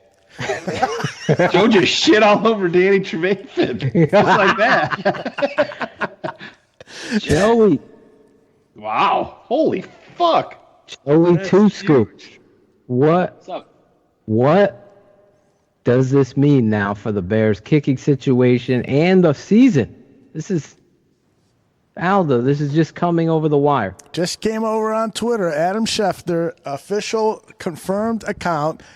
Danny Trevathan for Robbie Gould and some draft picks. I'm shocked by that, right, Mandel? Oof. Are you pulling my leg, Aldo? I think you're pulling my leg. I'm looking at his fucking Twitter right now. You fucking guy. You got the you need to update your Twitter, man. You got the 2.0. We were trying to see something in Joe Mandel, but I think we all failed. We got zero. We got zero mans and one dude. I got a dude. That's right. Dude, we couldn't even get a holy smokes out of that shit. I mean, come on. He said, "Holy shit!" He did get He one did holy. move off of Trevathan real fast though. Yeah. Right? Yes, I noticed that. Yeah, boy you Pinheiro's move just- just as quick as Packer fans move off of their players. True. So yeah, Joe, you're gonna have to listen back to the show because while I was DMing you in the forum, we were setting all this up. Oh, awesome. Epic failure. We had the over-under at 3.5 that you would react to it with either 3.5 mans over or under, and you definitely were under. How many times did I say man last night? That was 80. I didn't hear it. These guys, I didn't hear you because I was telling Shane, I was like, we were talking about nervous tick or whatever, but I was like, no, that's just how he talks when we were at the Windy City Smoke. It's like I don't hear it personally, so I will have to go back and look. I didn't hear it either, but then again, there's times where Badge and I go back and listen to his show, and I'm like, dude, you said for sure 19 fucking times. That's like Mitch. That's the one thing that drives me nuts with Cornelius. Mitch. They can ask and they're like, Mitch, what did you have for breakfast? Oh yeah, for sure. I had over. Why are you putting for sure in there? He says, well, I listened back and I said pumped up like 800 times. Like, that's my nervous Yeah, we're tick. so pumped up, man. Adam, company, man. We got him here. We're all excited. So pumped up. Talk about it, man. We're just so pumped up. Say what again? Say what again? I dare you. I double dare you, motherfucker. Say what one more goddamn time.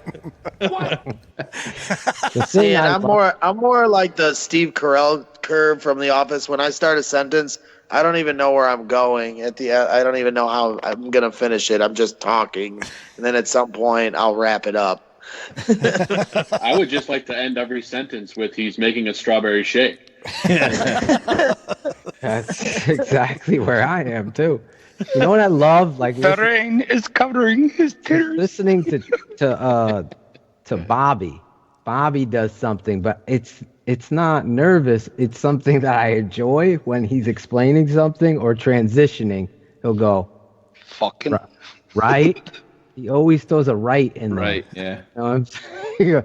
So, this team is full of talent, right? Hey, look at the fucking cat hair all over Phil's shoulder. Oh, look at it. Jesus Christ. Clean your fucking I couch. vacuumed the goddamn first monster. show that Aldo made comments. You need one of those tape rollers. Yeah. Oh, Yeah, most of those kids were Or being just a gang raped pistol. by their managers. Yeah, there's a lot of that shit going on. Bring back Phil. Try dialing up that fucker. See if he Oh is. my God. The answers, please. Ooh, Dan? Dan Ooh, Dan? Wonder. Yeah, dude. Bring him on so we can talk about JFK while you guys just sit here. Oh my The God. grassy knoll, baby. Dude. Oh, yeah. Dan texted Phil and I last night at 2:35. What was it about, Phil? Shane goes, Phil, did you see Dan's text last night? I go, no, I was fucking asleep. He's like, scroll back. It was fucking, what is it? Woodstock. Yeah, Woodstock 99. So I texted, I was up like leaving my house. It was like 4:19 a.m. I'm like, fuck, I'll text him back now. It's been a couple of hours. He went back. I'm like, yeah, 20 years, man. That's fucking crazy. Fucking 3 seconds later, bam, he's popping off fucking text to me about fucking Woodstock. Fucking 4:19 a.m. Jesus. So you listeners out there that are listening into the show, we wanted to bring on all of the Bears Barroom personalities and bring them, well, most of them. Yeah. Sorry, too. Not even most. This is a fraction of them, actually. We wanted to bring on some and promote, cross-promote, and have you listen to some of these characters that you should be checking out. And that's why we got the original Barfly Tailgate. Should we play the highlight from Janoski's video show?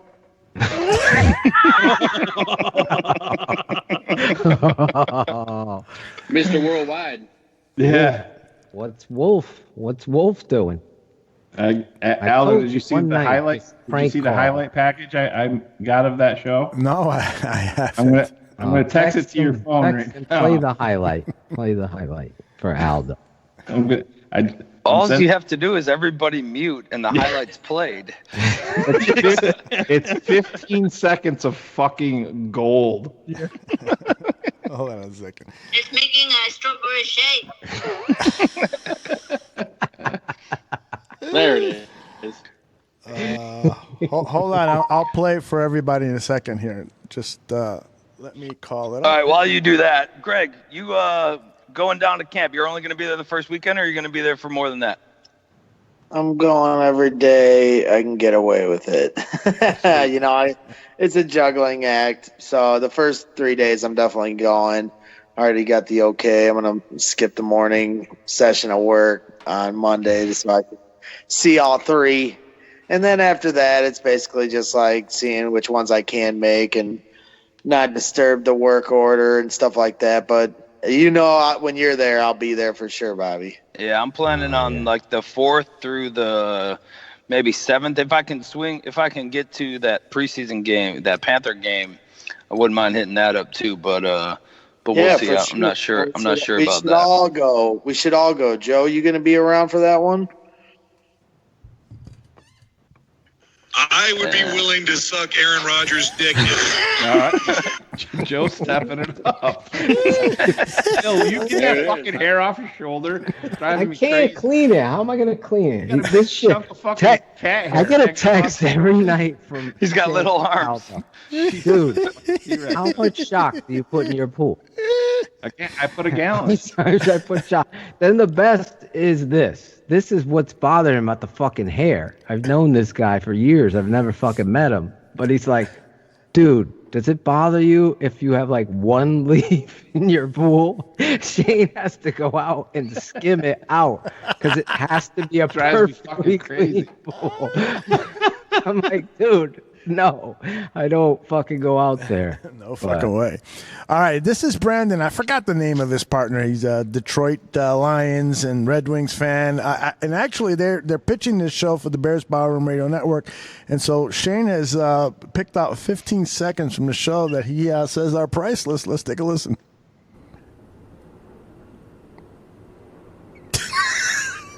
Worldwide. Mr. Worldwide. Mm-hmm.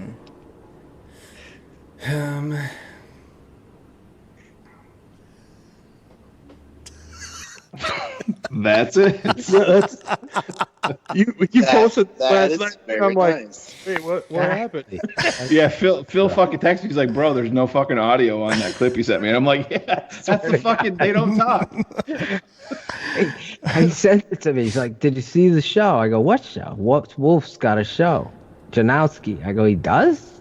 Send it. Yeah, check it out. I go, dude, I can't hear anything. He put it in the DMs, and he's like, you guys interested in looking at the link? So he sent it to all of us. So I watched a little bit of it, and I saw this fucking 15 seconds. I'm like, wait a minute, I got to run that back. So I ran it back, and I'm like, so I took a fucking screenshot of it and edited it up a little bit. And then, so I'm like, I posted it in the DM. I'm like, yeah, I found my favorite part. And he's like, oh, he knew exactly what part it was from. It was his favorite fucking athletes. What were they supposed to be talking about? His partner asked him his favorite Chicago athlete, and he's like, oh, it's Derrick Rose. And then he's like, got silent, didn't talk, and then like, he came back and switched. Yeah, it's Michael Jordan. And then his partner like looked at him like, you just told me it was Derrick Rose. It was off the rails a little bit. Who's your favorite Chicago athlete? Everybody here. Who's yours, Shane? Jordan, all day long. Bobby? Yeah, Jordan, hands down. Greg? Yep, Jordan. Badge? Yeah, without a doubt, it's Jordan. Aldo?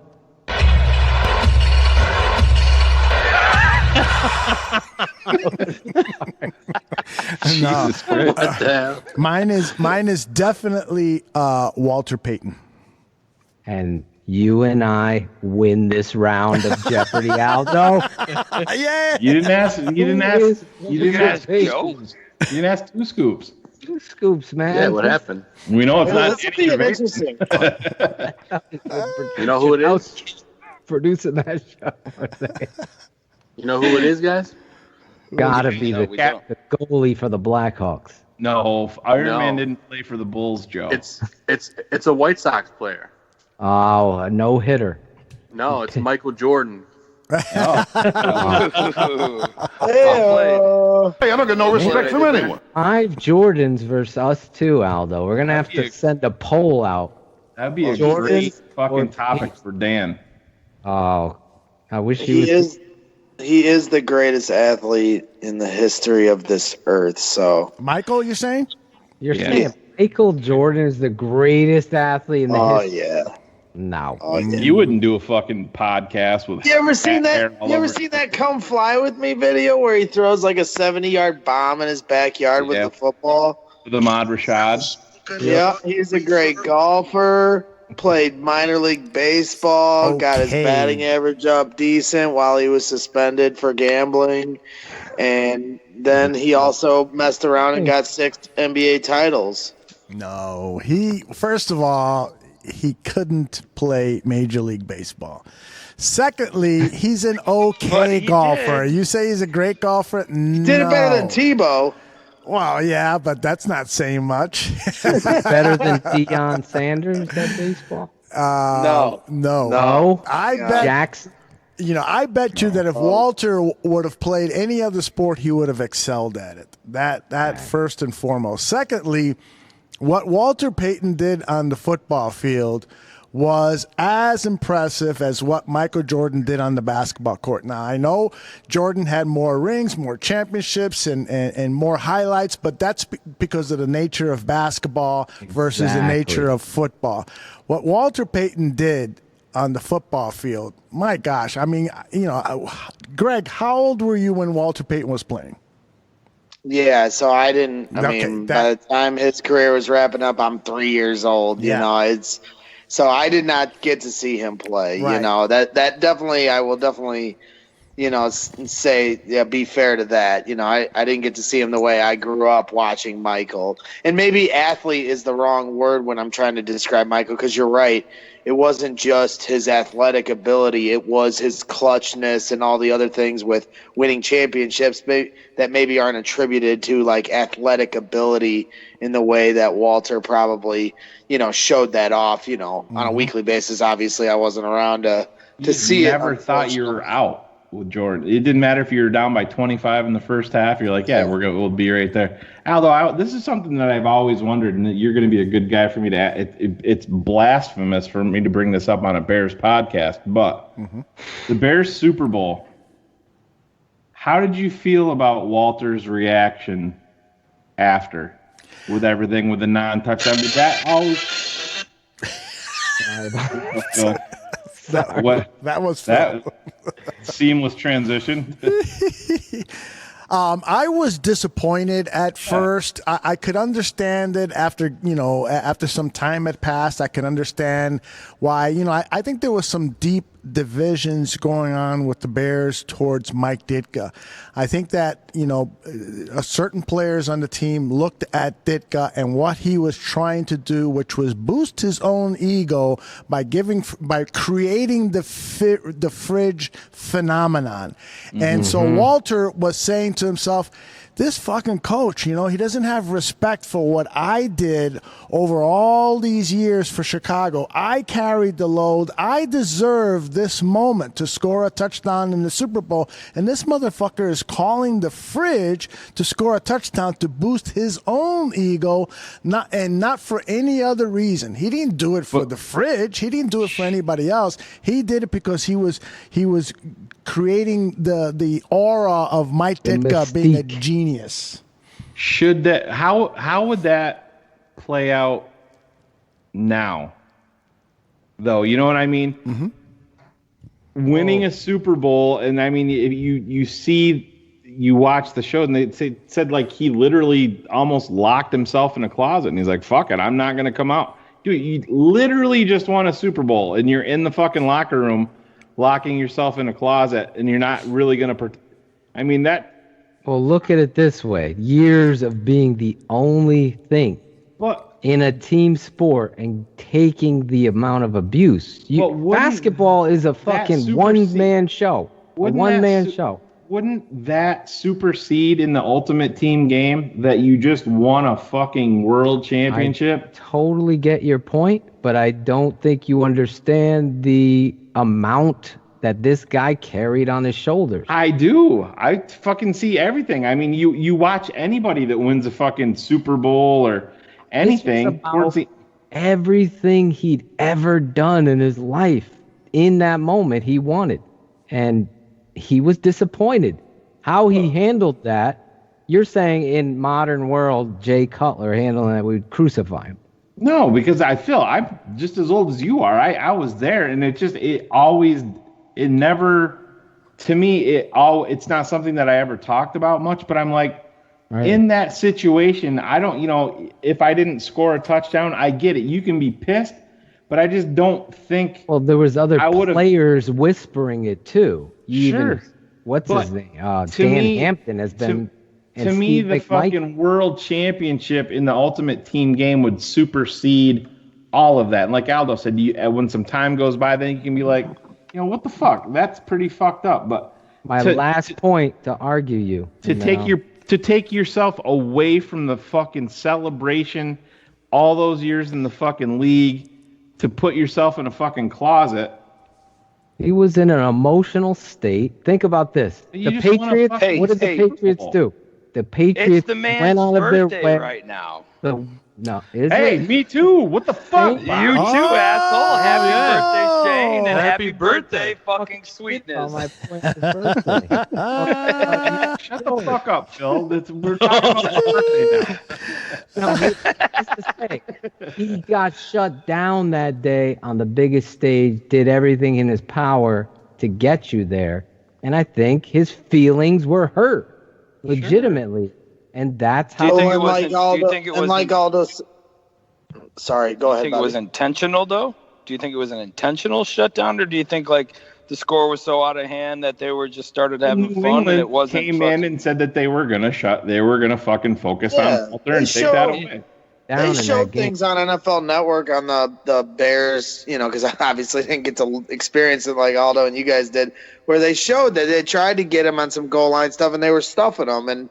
But they obviously could have done a better job of trying to get him in there. And to Aldo's point, it was like a dick cut thing where he was trying to feed that celebrity that he was becoming at that time. Mm-hmm. And the one example I can draw from that is where a coach took that into his own hands in that same kind of situation is Pete Carroll with the Seahawks against the Patriots. He gets on the goal line and he's worried about the marketability, I can't even say it, of Marshawn Lynch scoring the game-winning touchdown and grabbing his crotch because that was what he was doing after every touchdown that season. And they didn't want any part of that for the, when you wish upon, they couldn't have Marshawn. They needed Russell Wilson to throw that touchdown and be the Super Bowl MVP. And what happens? He throws a pick, and then that whole team after that, there was a huge divide from that decision. And, that's, sometimes the repercussions of what happened. And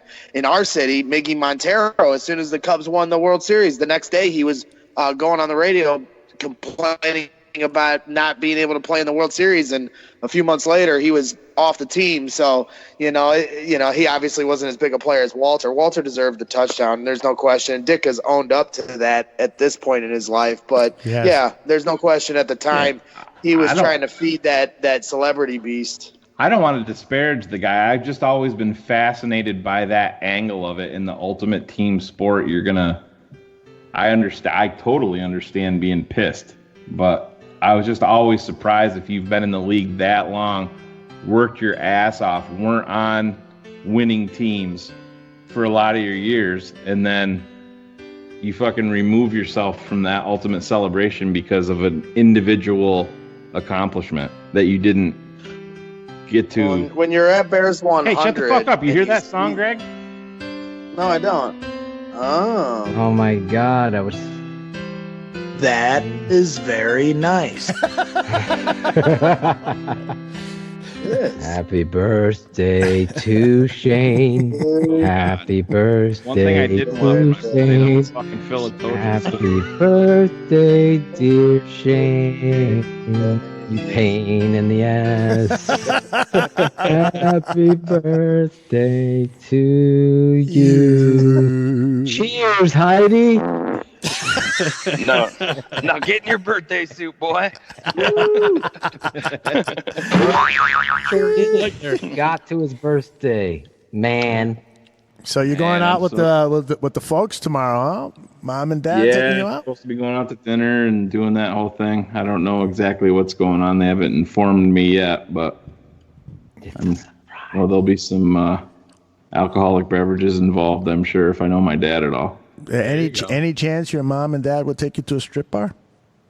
No, I would say that's a hard fucking no on that. I'm not even sure. My mother's got 5 grandkids, and I'm pretty sure she thinks every one of her own children are virgins and never experienced anything like that. That's the way my mother is. Yeah. When I went to there it is. when I went to Sox Park with Joe, I asked his stepfather and his mom if it was okay if I could take Joe to a strip bar. They were like, I don't care. Just do it, sure. What did Catherine say though? Catherine. Oh, she's all for it, man. Really? Oh, she likes strip clubs? I don't know. I don't know if I'd go that far. It's making a strawberry shake. Of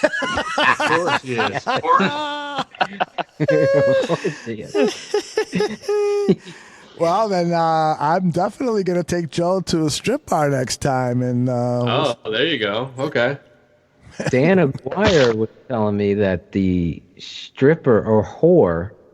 Yeah, Aldo, the Illinois whore there. I heard the voicemails he left you, Aldo. You get the most disgusting fish-eating fucking Illinois whore there, Aldo. Well, every time Dan calls now, I just don't pick up because the voicemails are priceless, man. Bye. Have a great time. Those are really, really priceless. I'm surprised he didn't leave me another one recently. I guess I gotta give him a call and say, "Hey, get on the ball." And I've been trying to call him, but he's off his line here. So he is. He's probably fucking something. You are listening to Bears Barroom Radio. That's a good How one. many people can be in a one Skype session? I think up to 20. We'll find out. Deep thoughts. Who else should I call? Should I call somebody else? Don't call Zimmerman. Jesus Christ. Bring everyone on but Zimmerman. Yeah, listen to the show the first 20 minutes. You guys are sucking each other. Next 11 minutes weren't that fucking great. Then an hour later, you started talking football. Let me go through my list here. I can call. Hey, Braggs, you can get a lot more people in on a call if you all sit in the basement and are on the same mic. That's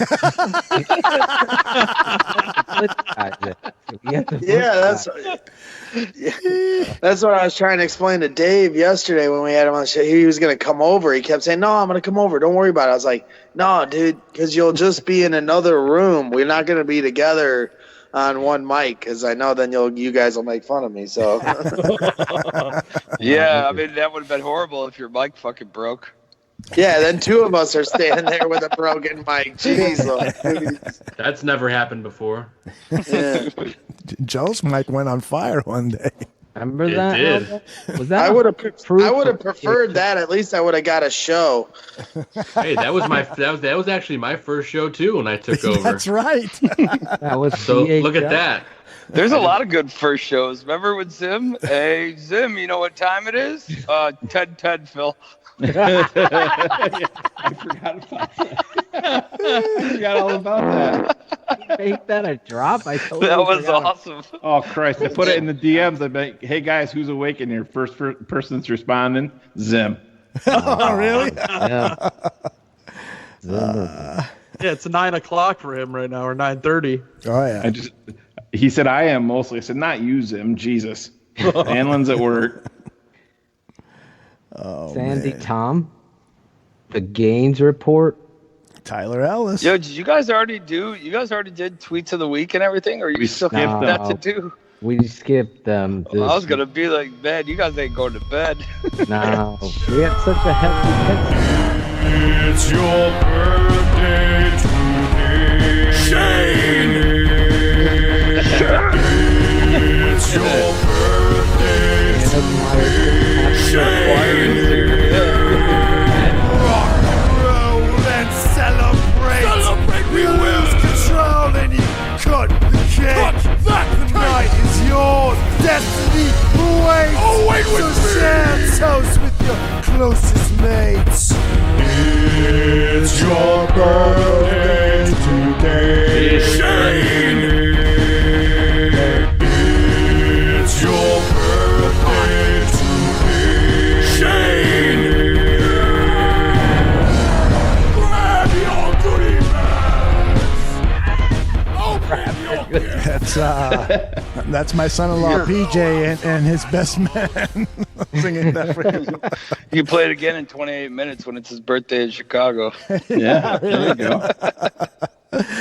My daughter for her first birthday got this cupcake thing that sings like a little thing. You press the button and it sings "Happy Birthday," and it's like it's like the Marilyn Monroe sexy edition. I'm like, who gave this to my kid? Like this is, I swear to God, it's like the Marilyn Monroe edition. I'm birthday, Mr. President.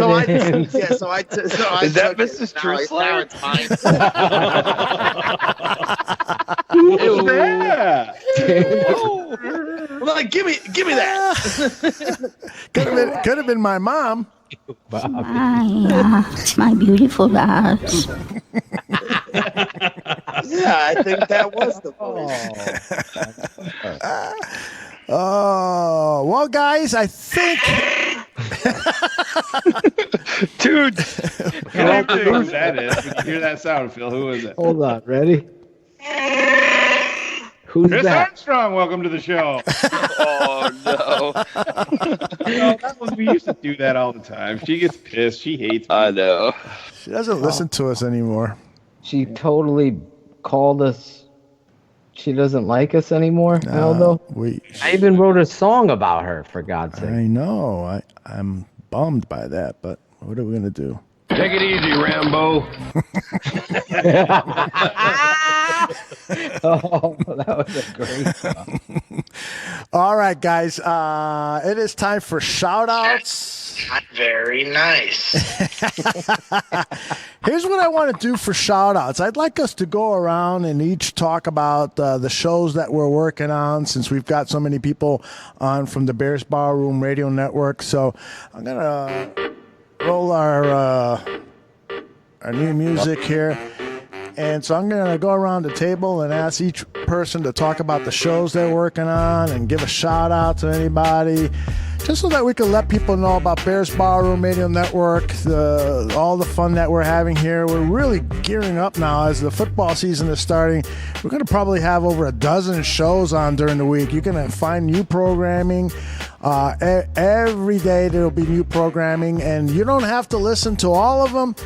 Pick and choose what you want. You know, this is all designed so that we build a show for the different types of fans that are out there, the diverse audience of fans. And hopefully you'll find something that you'll really, really dig.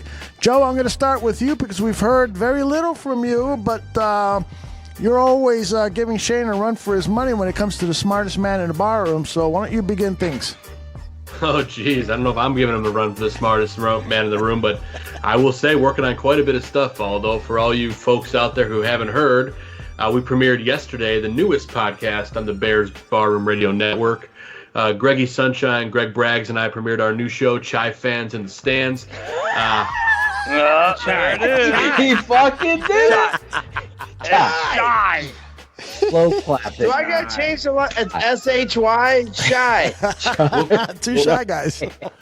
We'll figure it out later. But anyway, Shy Fans in the Stands. It's a stram.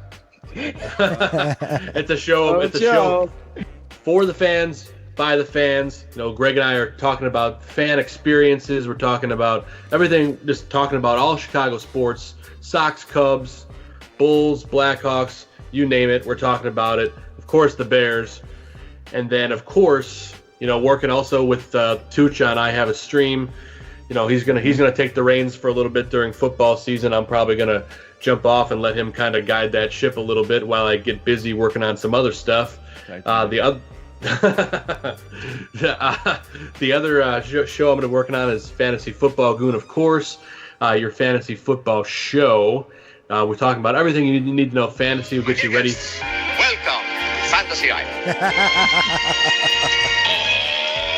Oh, yeah. Well done. Fantasy in the ballroom. They say it's gay, but could be a bit. They're about to tell you Come on now. Yeah. That's some catchy stuff right there. They're about to tell you who to start and sit. There you go. I love it. So naturally, we're going to be talking lots of fantasy football. Obviously, we got the Games Report joining us this year as well. Regular from last year, Jeff Schwartz is going to be joining us a lot of the shows. So it's going to be exciting stuff, talking fantasy. And from time to time, I'll be popping in on 100 Proof. I don't know if you announced it yet, Aldo, but I'll be filling in next week too. That is Breaking news. Breaking news. And so Joe may not be the smartest man in the bar room, but he's definitely the busiest man. That is for sure. Yeah, I was gonna say he's giving Kaplan a run for his money as the busiest man in show business. How about it? Well done, Only could Joe. say shy will be good. Well, we'll figure out what we're going to call it. Chai, apple pie. Was Joe reading that? Joe, were you reading that in the beginning? Reading what? The intro when you started talking about your new show. Did you read that script? No. Shane, he's fucking growing up. That's natural talent. That was great. You should have seen when we were at Sox Park, Joe and I went to a game together. We shot a promo, so I was stumbling all over the promo that I did. And then I point the camera over at Joe. One take, man. And he was just... This motherfucker went shirtless last week on 100. I did. I heard that. I might go this fucker right off. I might go naked next week. Oh, God. Oh, that's right. Yeah, you might as well make the announcement here, right? Do the whole show in the nude. Joe's hosting next week, and maybe Aldo doesn't know about that yet. Aldo's the one who told them. No kidding. All right, Aldo. We joke on the show sometimes, Phil. Aldo, is everything all right? You're fully clothed for shy fans in the stands. I'm all nude all the time. Oh, good. Yeah, I need to take a day off out? because my mom's got a doctor appointment, so I'm going to take her to get her shit taken care of. All right, Bobby Bees, tell us a little bit about what you're working on. Yeah, we got the Barfly Tailgate Show. We're back another season. We got our boy Ryan Kirkland Billings, Ryan KB, and then you got Big Tyler Ellis, the Games Report coming in, and another new join is Aaron Current, bearded Bears fan, and then of course old Mr. Badgley over there, Ryan Badgley holding it down. We'll be UConn, big UConn Jack. We'll be coming out with weekly shows. We've been, during the off season, we've kind of been taking it easy, doing one here and there. And, we got a nice little sponsor joining us, and I'm going to kick it over to Badge for him to talk, about some of the segments and the people we got joining us. Sweet. This is a no. It's a hell no. There it is. There it is. Yeah, we definitely want to thank our sponsor, Jamie Dragani, the ball girl, for our badge of honor. She's gladly donated a couple of custom footballs for Duke Shelley and Eddie Jackson for our badge of honor segment. So, she's on board and she's excited. We helped her get to 500 followers on Twitter just last week. So, can I get a He's Back ball? Oh, why do you always need something? Oh my God, Aldo! fucking mute your mic again and fucking hang on. It wouldn't be a show without the truth. He's back, Bears Barroom Ball. Could I be put up on the billboard maybe with you, Adam? Joke and take a picture. Real quick, could you give me a shout out? Do a fucking station ID. That's what I was trying to get him, and then he thought it was a shot, and then I'm like, oh, fuck it, forget it. Just roll it. Yeah. Hey, Badge, tell everybody. No, sorry, Al. No, it's all right. I just want Badge to tell everybody what Badge of Honor is in case they've never heard of it before. Yeah, so we're taking current players, former players, the Bears organization, and overall, and we're talking about the charitable work that they do and really highlighting what they're doing. And really, what we hope is that the player or the organization, someone from the organization, will come on and talk to us about their organization, what they're doing, if they've got any upcoming events, and we award them the badge of honor. And with that, they get the custom football with, their organization's name, our Bears Barroom Radio Network logo, as well as the Badge of Honor logo. Awesome. So Jamie does a great job with that, and we can't thank her enough for being the sponsor. So looking forward to many more. We've got some requests out now. Obviously, training camp coming up. These guys are going to be a little tougher to get a hold of, but we'll figure it out. You got a source, right? Duke and Eddie. There he is. There I am. Duke and Eddie got their badge of honor ball already, and Steven Denmark actually turned to badge at the 100, and he's like, "Yo, how do I get one of these? Oh, nice. Like, what do I need to do to get one of these?" Nice. And how sweet is that? So it's it'll spread. It'll get around to the players and that. And you got a man on the street there, a man in the seat. Yep. Fans in the stands. You got two of them, and you got Gondiva going up to camp. Yeah, I'll be there all weekend along with Greg. Yeah, some of these guys, best fucking radio network on the Chicago Bears, bar none. No I don't care what your cousin's trying to sell you. It ain't the real shit like this shit is. So I just gotta keep this. So I just want to ask Aaron Current if he's listened to any other Bears networks other than the. It's a no. It's a hell no. Hell no. Damn right. I love Aaron. So does that constitute as Phil shoutouts? That is. That's it. That is it. Oh my God. You're my shout out. Happy fucking birthday. You want me to skip your birthday? I'm hoping so. Hey, before Badge turns it over to Greg, Badge, also tell us about Draft on Tap. Yeah, I was just going to say, looking forward to Draft on Tap starting up. So we've got our top 250 seniors and our top 100 juniors list from Danny. And Danny, George, Shane, you're on board as well. And looking forward to kicking that off in late August. That's right. White running backs on the list. Was that a surprise birthday present to Shane? That's right. I did try to get Berlissimo on tonight. He couldn't make the late night. Yeah, what did you do, Shane? I said, reach out to George. So he did it on the WhatsApp, and Phil's like, "Hey, we're gonna start the show around 9:00. And you interested in coming on? You can talk about Draft on Tap real quick." And what did he text you back? Is that UK time or East UK Coast time? I go UK time. We start the show on UK time. How the fuck does he think I could do that math either? We keep rolling. This show is approaching 4 hours. We keep rolling. He'll be waking up in about. Oh my God, he had breakfast an hour ago. Exactly.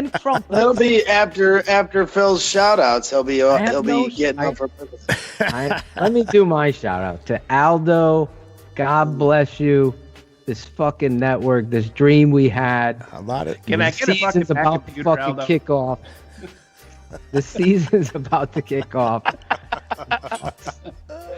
And big screen. We're on the cusp of something special. I could feel it in the air. And the coupon, the Illuminati's. Feel it in the air. But, you married your daughter. That's just the cat hair. Married your daughter. Fucking A, I know. Scrub your fucking shoulder on that couch. Fucker. Jesus. It's an emotional moment. The guy married his daughter. Oh, yeah. He dreamed about this network. That's right. Now you're on here tonight. What other show is giving you 3, 4, whatever the fuck hours of Bears talk and laughs? Dude was doing coke with his niece off the fucking railings out back. There it is. Shout out to you, Shane. Your birthday, all jokes aside, you're one of the fucking greatest dudes I know. I love you. You're a great friend and a great human being. The things you do that maybe people don't know should never go unnoticed. And Greg and Bobby and everybody, all these barflies should know what kind of person Shane is and was trying to be painted as, which is bullshit. And then they go after Greggy Sunshine. It's just ridiculous. So on the cusp of this, those are my shout outs, barflies, to Aldo, Shane, you guys. You're my brothers. This is Bears 100 Proof. We include everybody. Everybody. We love you guys. I'm proud of the original Barfly Tailgate show, listening in and seeing the improvement and the characters that come in there prepared and really bring it. And Greg and Joe, my brothers from BHL, carrying on the torch for what they're doing. Give them a listen. Go out there and just listen in and join in with these guys because they're just great people, all of you. So that's it. I'm done talking tonight. Excellent. And Greg Braggs, we haven't heard from you. I know Joe talked about shy fans in the stands, but I want your take on it. And also plug your Twitter account, because I know you're going to be out at Bourbonnais, and while there's some restrictions as to what you can post now from camp, I got a feeling you're still going to be posting some pretty cool stuff. So why don't you share with fans? I'm always bringing it. You know, I'm sure we'll be coming up with some out-of-the-box ideas with me and Aldo going to be there Saturday, Sunday, and Monday. Looking forward to seeing what the team looks like in Bourbonnais and wash this double doink crap from my system. As soon as they run out on the field, that is over. I don't even know if I want to say the word after when Saturday starts. So I'm really excited to move on from all that and start the 2019 Bears.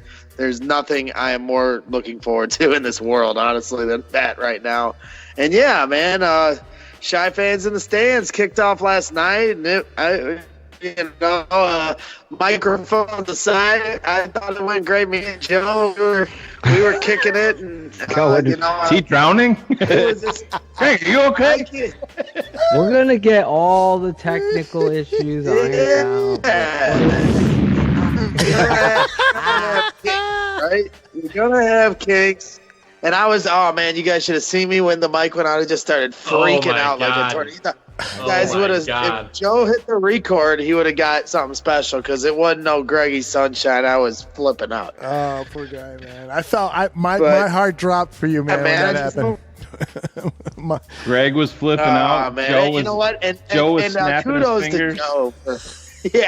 Yeah. He knows what to do. I just panic and freak out. So and that's why it's so great to have Joe helping me out. He's so good at this stuff, and for him to take the interview, and I listened back this morning, and Joe did a great job with it. So I couldn't have been happier. It was just nice for Adam Johns to come on for the first show, and yeah, I hope everybody continues to tune in, along with all the other great shows on the Bears Barroom Radio Network. But yeah, we're on Tuesday nights at 8:30 Central Time on MixLR, and yeah, it's going to be a lot of fun. We're hoping to bring on more guests and have more fun, talk Bears, Bulls, Cubs, the whole bit, and maybe get some players to come on. You never know. I'm going to beg Devin Hester to come on here in like a month, so maybe he'll give in to my pleas.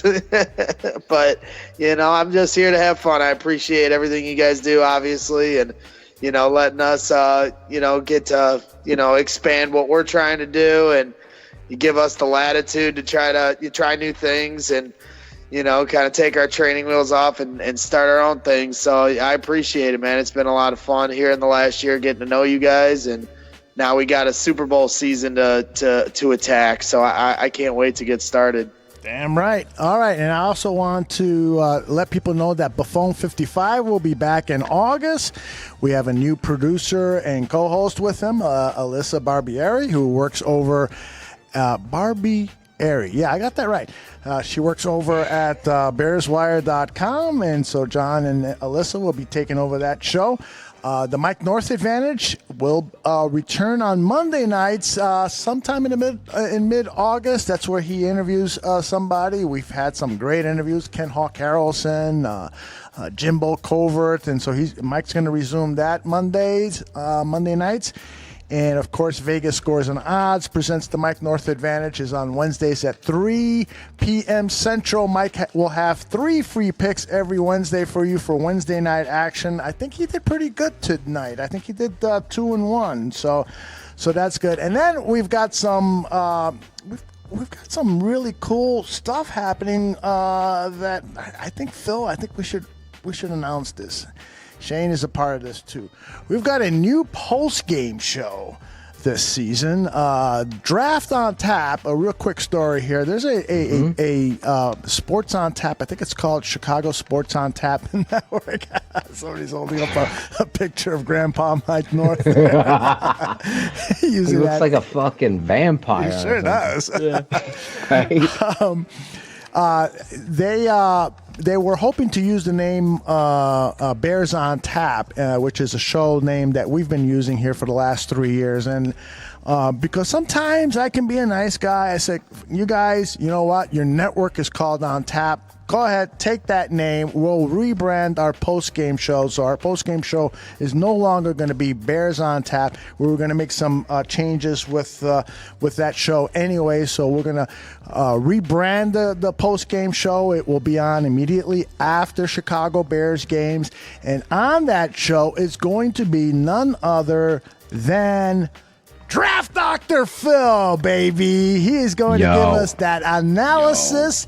And no paralysis that you expect from Draft Dr. Phil. Everybody wants to hear from Phil after a game, and Shane is going to try to join us on as often as he can, and we'll have some other surprises for you for this post-game show. So we've got you covered. We've got you covered. We're going to break it down, Aldo. Yes, Phil. Maybe we'll bring on some of these guys. Yeah, absolutely. My Little Pony. Absolutely, we'll be bringing it. You know, that Thursday night game, you know, we might go to 4 a.m. on Mixler.com. That has potential to be our drunk show. If it goes well. Absolutely. Isn't there like 6 or 8 primetime games? I mean, you guys got a lot of drunk shows coming up. This is what I fucking need. Yeah, I'll be wrapping up the fucking show and driving into work, right? We're working on a title. So we'll get a title. Yeah, Phil was nice enough to text us about 70 really shitty titles. Come on. I got the only laugh from Gondiva in one of my because that was the one that was so off fucking kilter. Oh, what the fuck? My titles were fucking creative. And we had 2 of the same. And I took a picture. There's a lot of bad ones. Yeah, really. Here are some of the titles. Bears All Inclusive. Bears Bar Backtrack. So Bears, you know what Bears? Back Mountain? You have a bar back. You have a bar back. Trash. Bar back track. You have to think. The best one Phil came up with was "What the fuck happened?" What the fuck just happened? Yeah. What the fuck happened? Bears overtime. Bears overtime. That's not a bad one. That was in there. Shane has a few in there. What was your Bears 100 proof? What was it?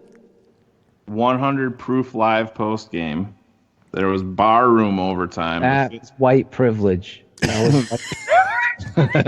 Bar room live. Bar room 360. We cover every angle. Last call on the Bears. He has he has the Tooch subtitle underneath. We cover every angle. Yeah. Fifth quarter. We had something overtime too. Yeah, Bar room aftermath. Joe's throwing his hat in the ring silently through text.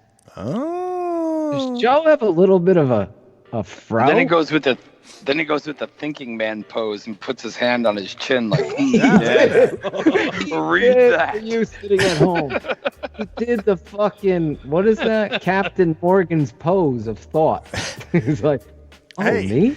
Hey, go on Joe's Facebook page. I was looking for some photography for the promo that I did for Shy Fan Stand.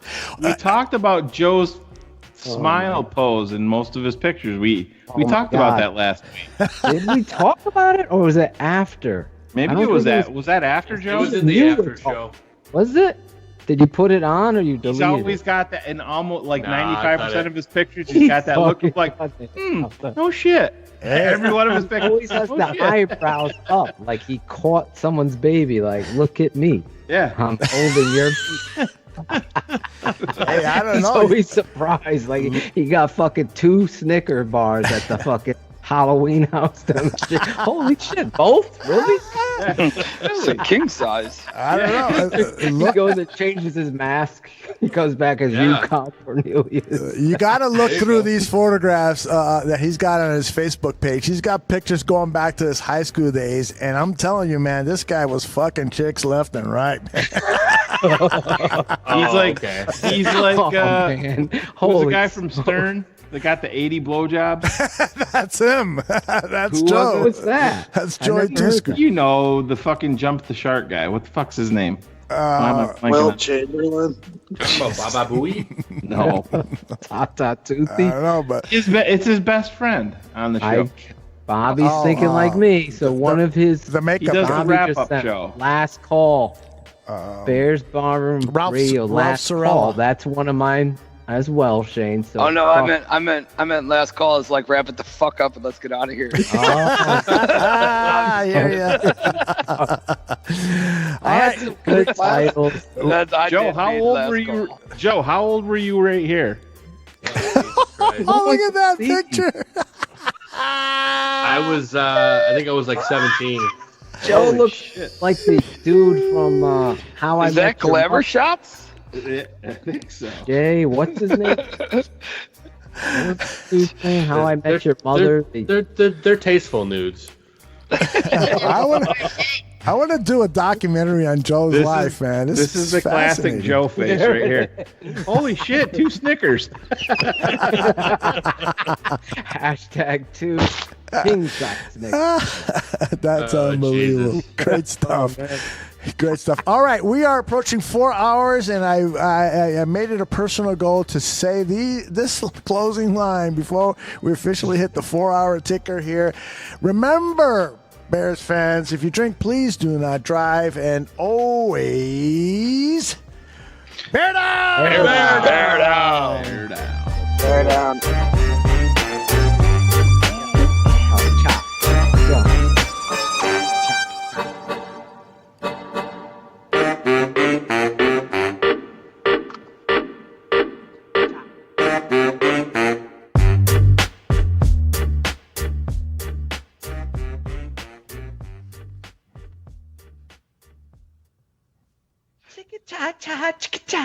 I can cue up that song for you right now. Chinese fans. Chickadee China, the Chinese fans. Get your ass a drink and get in the stands.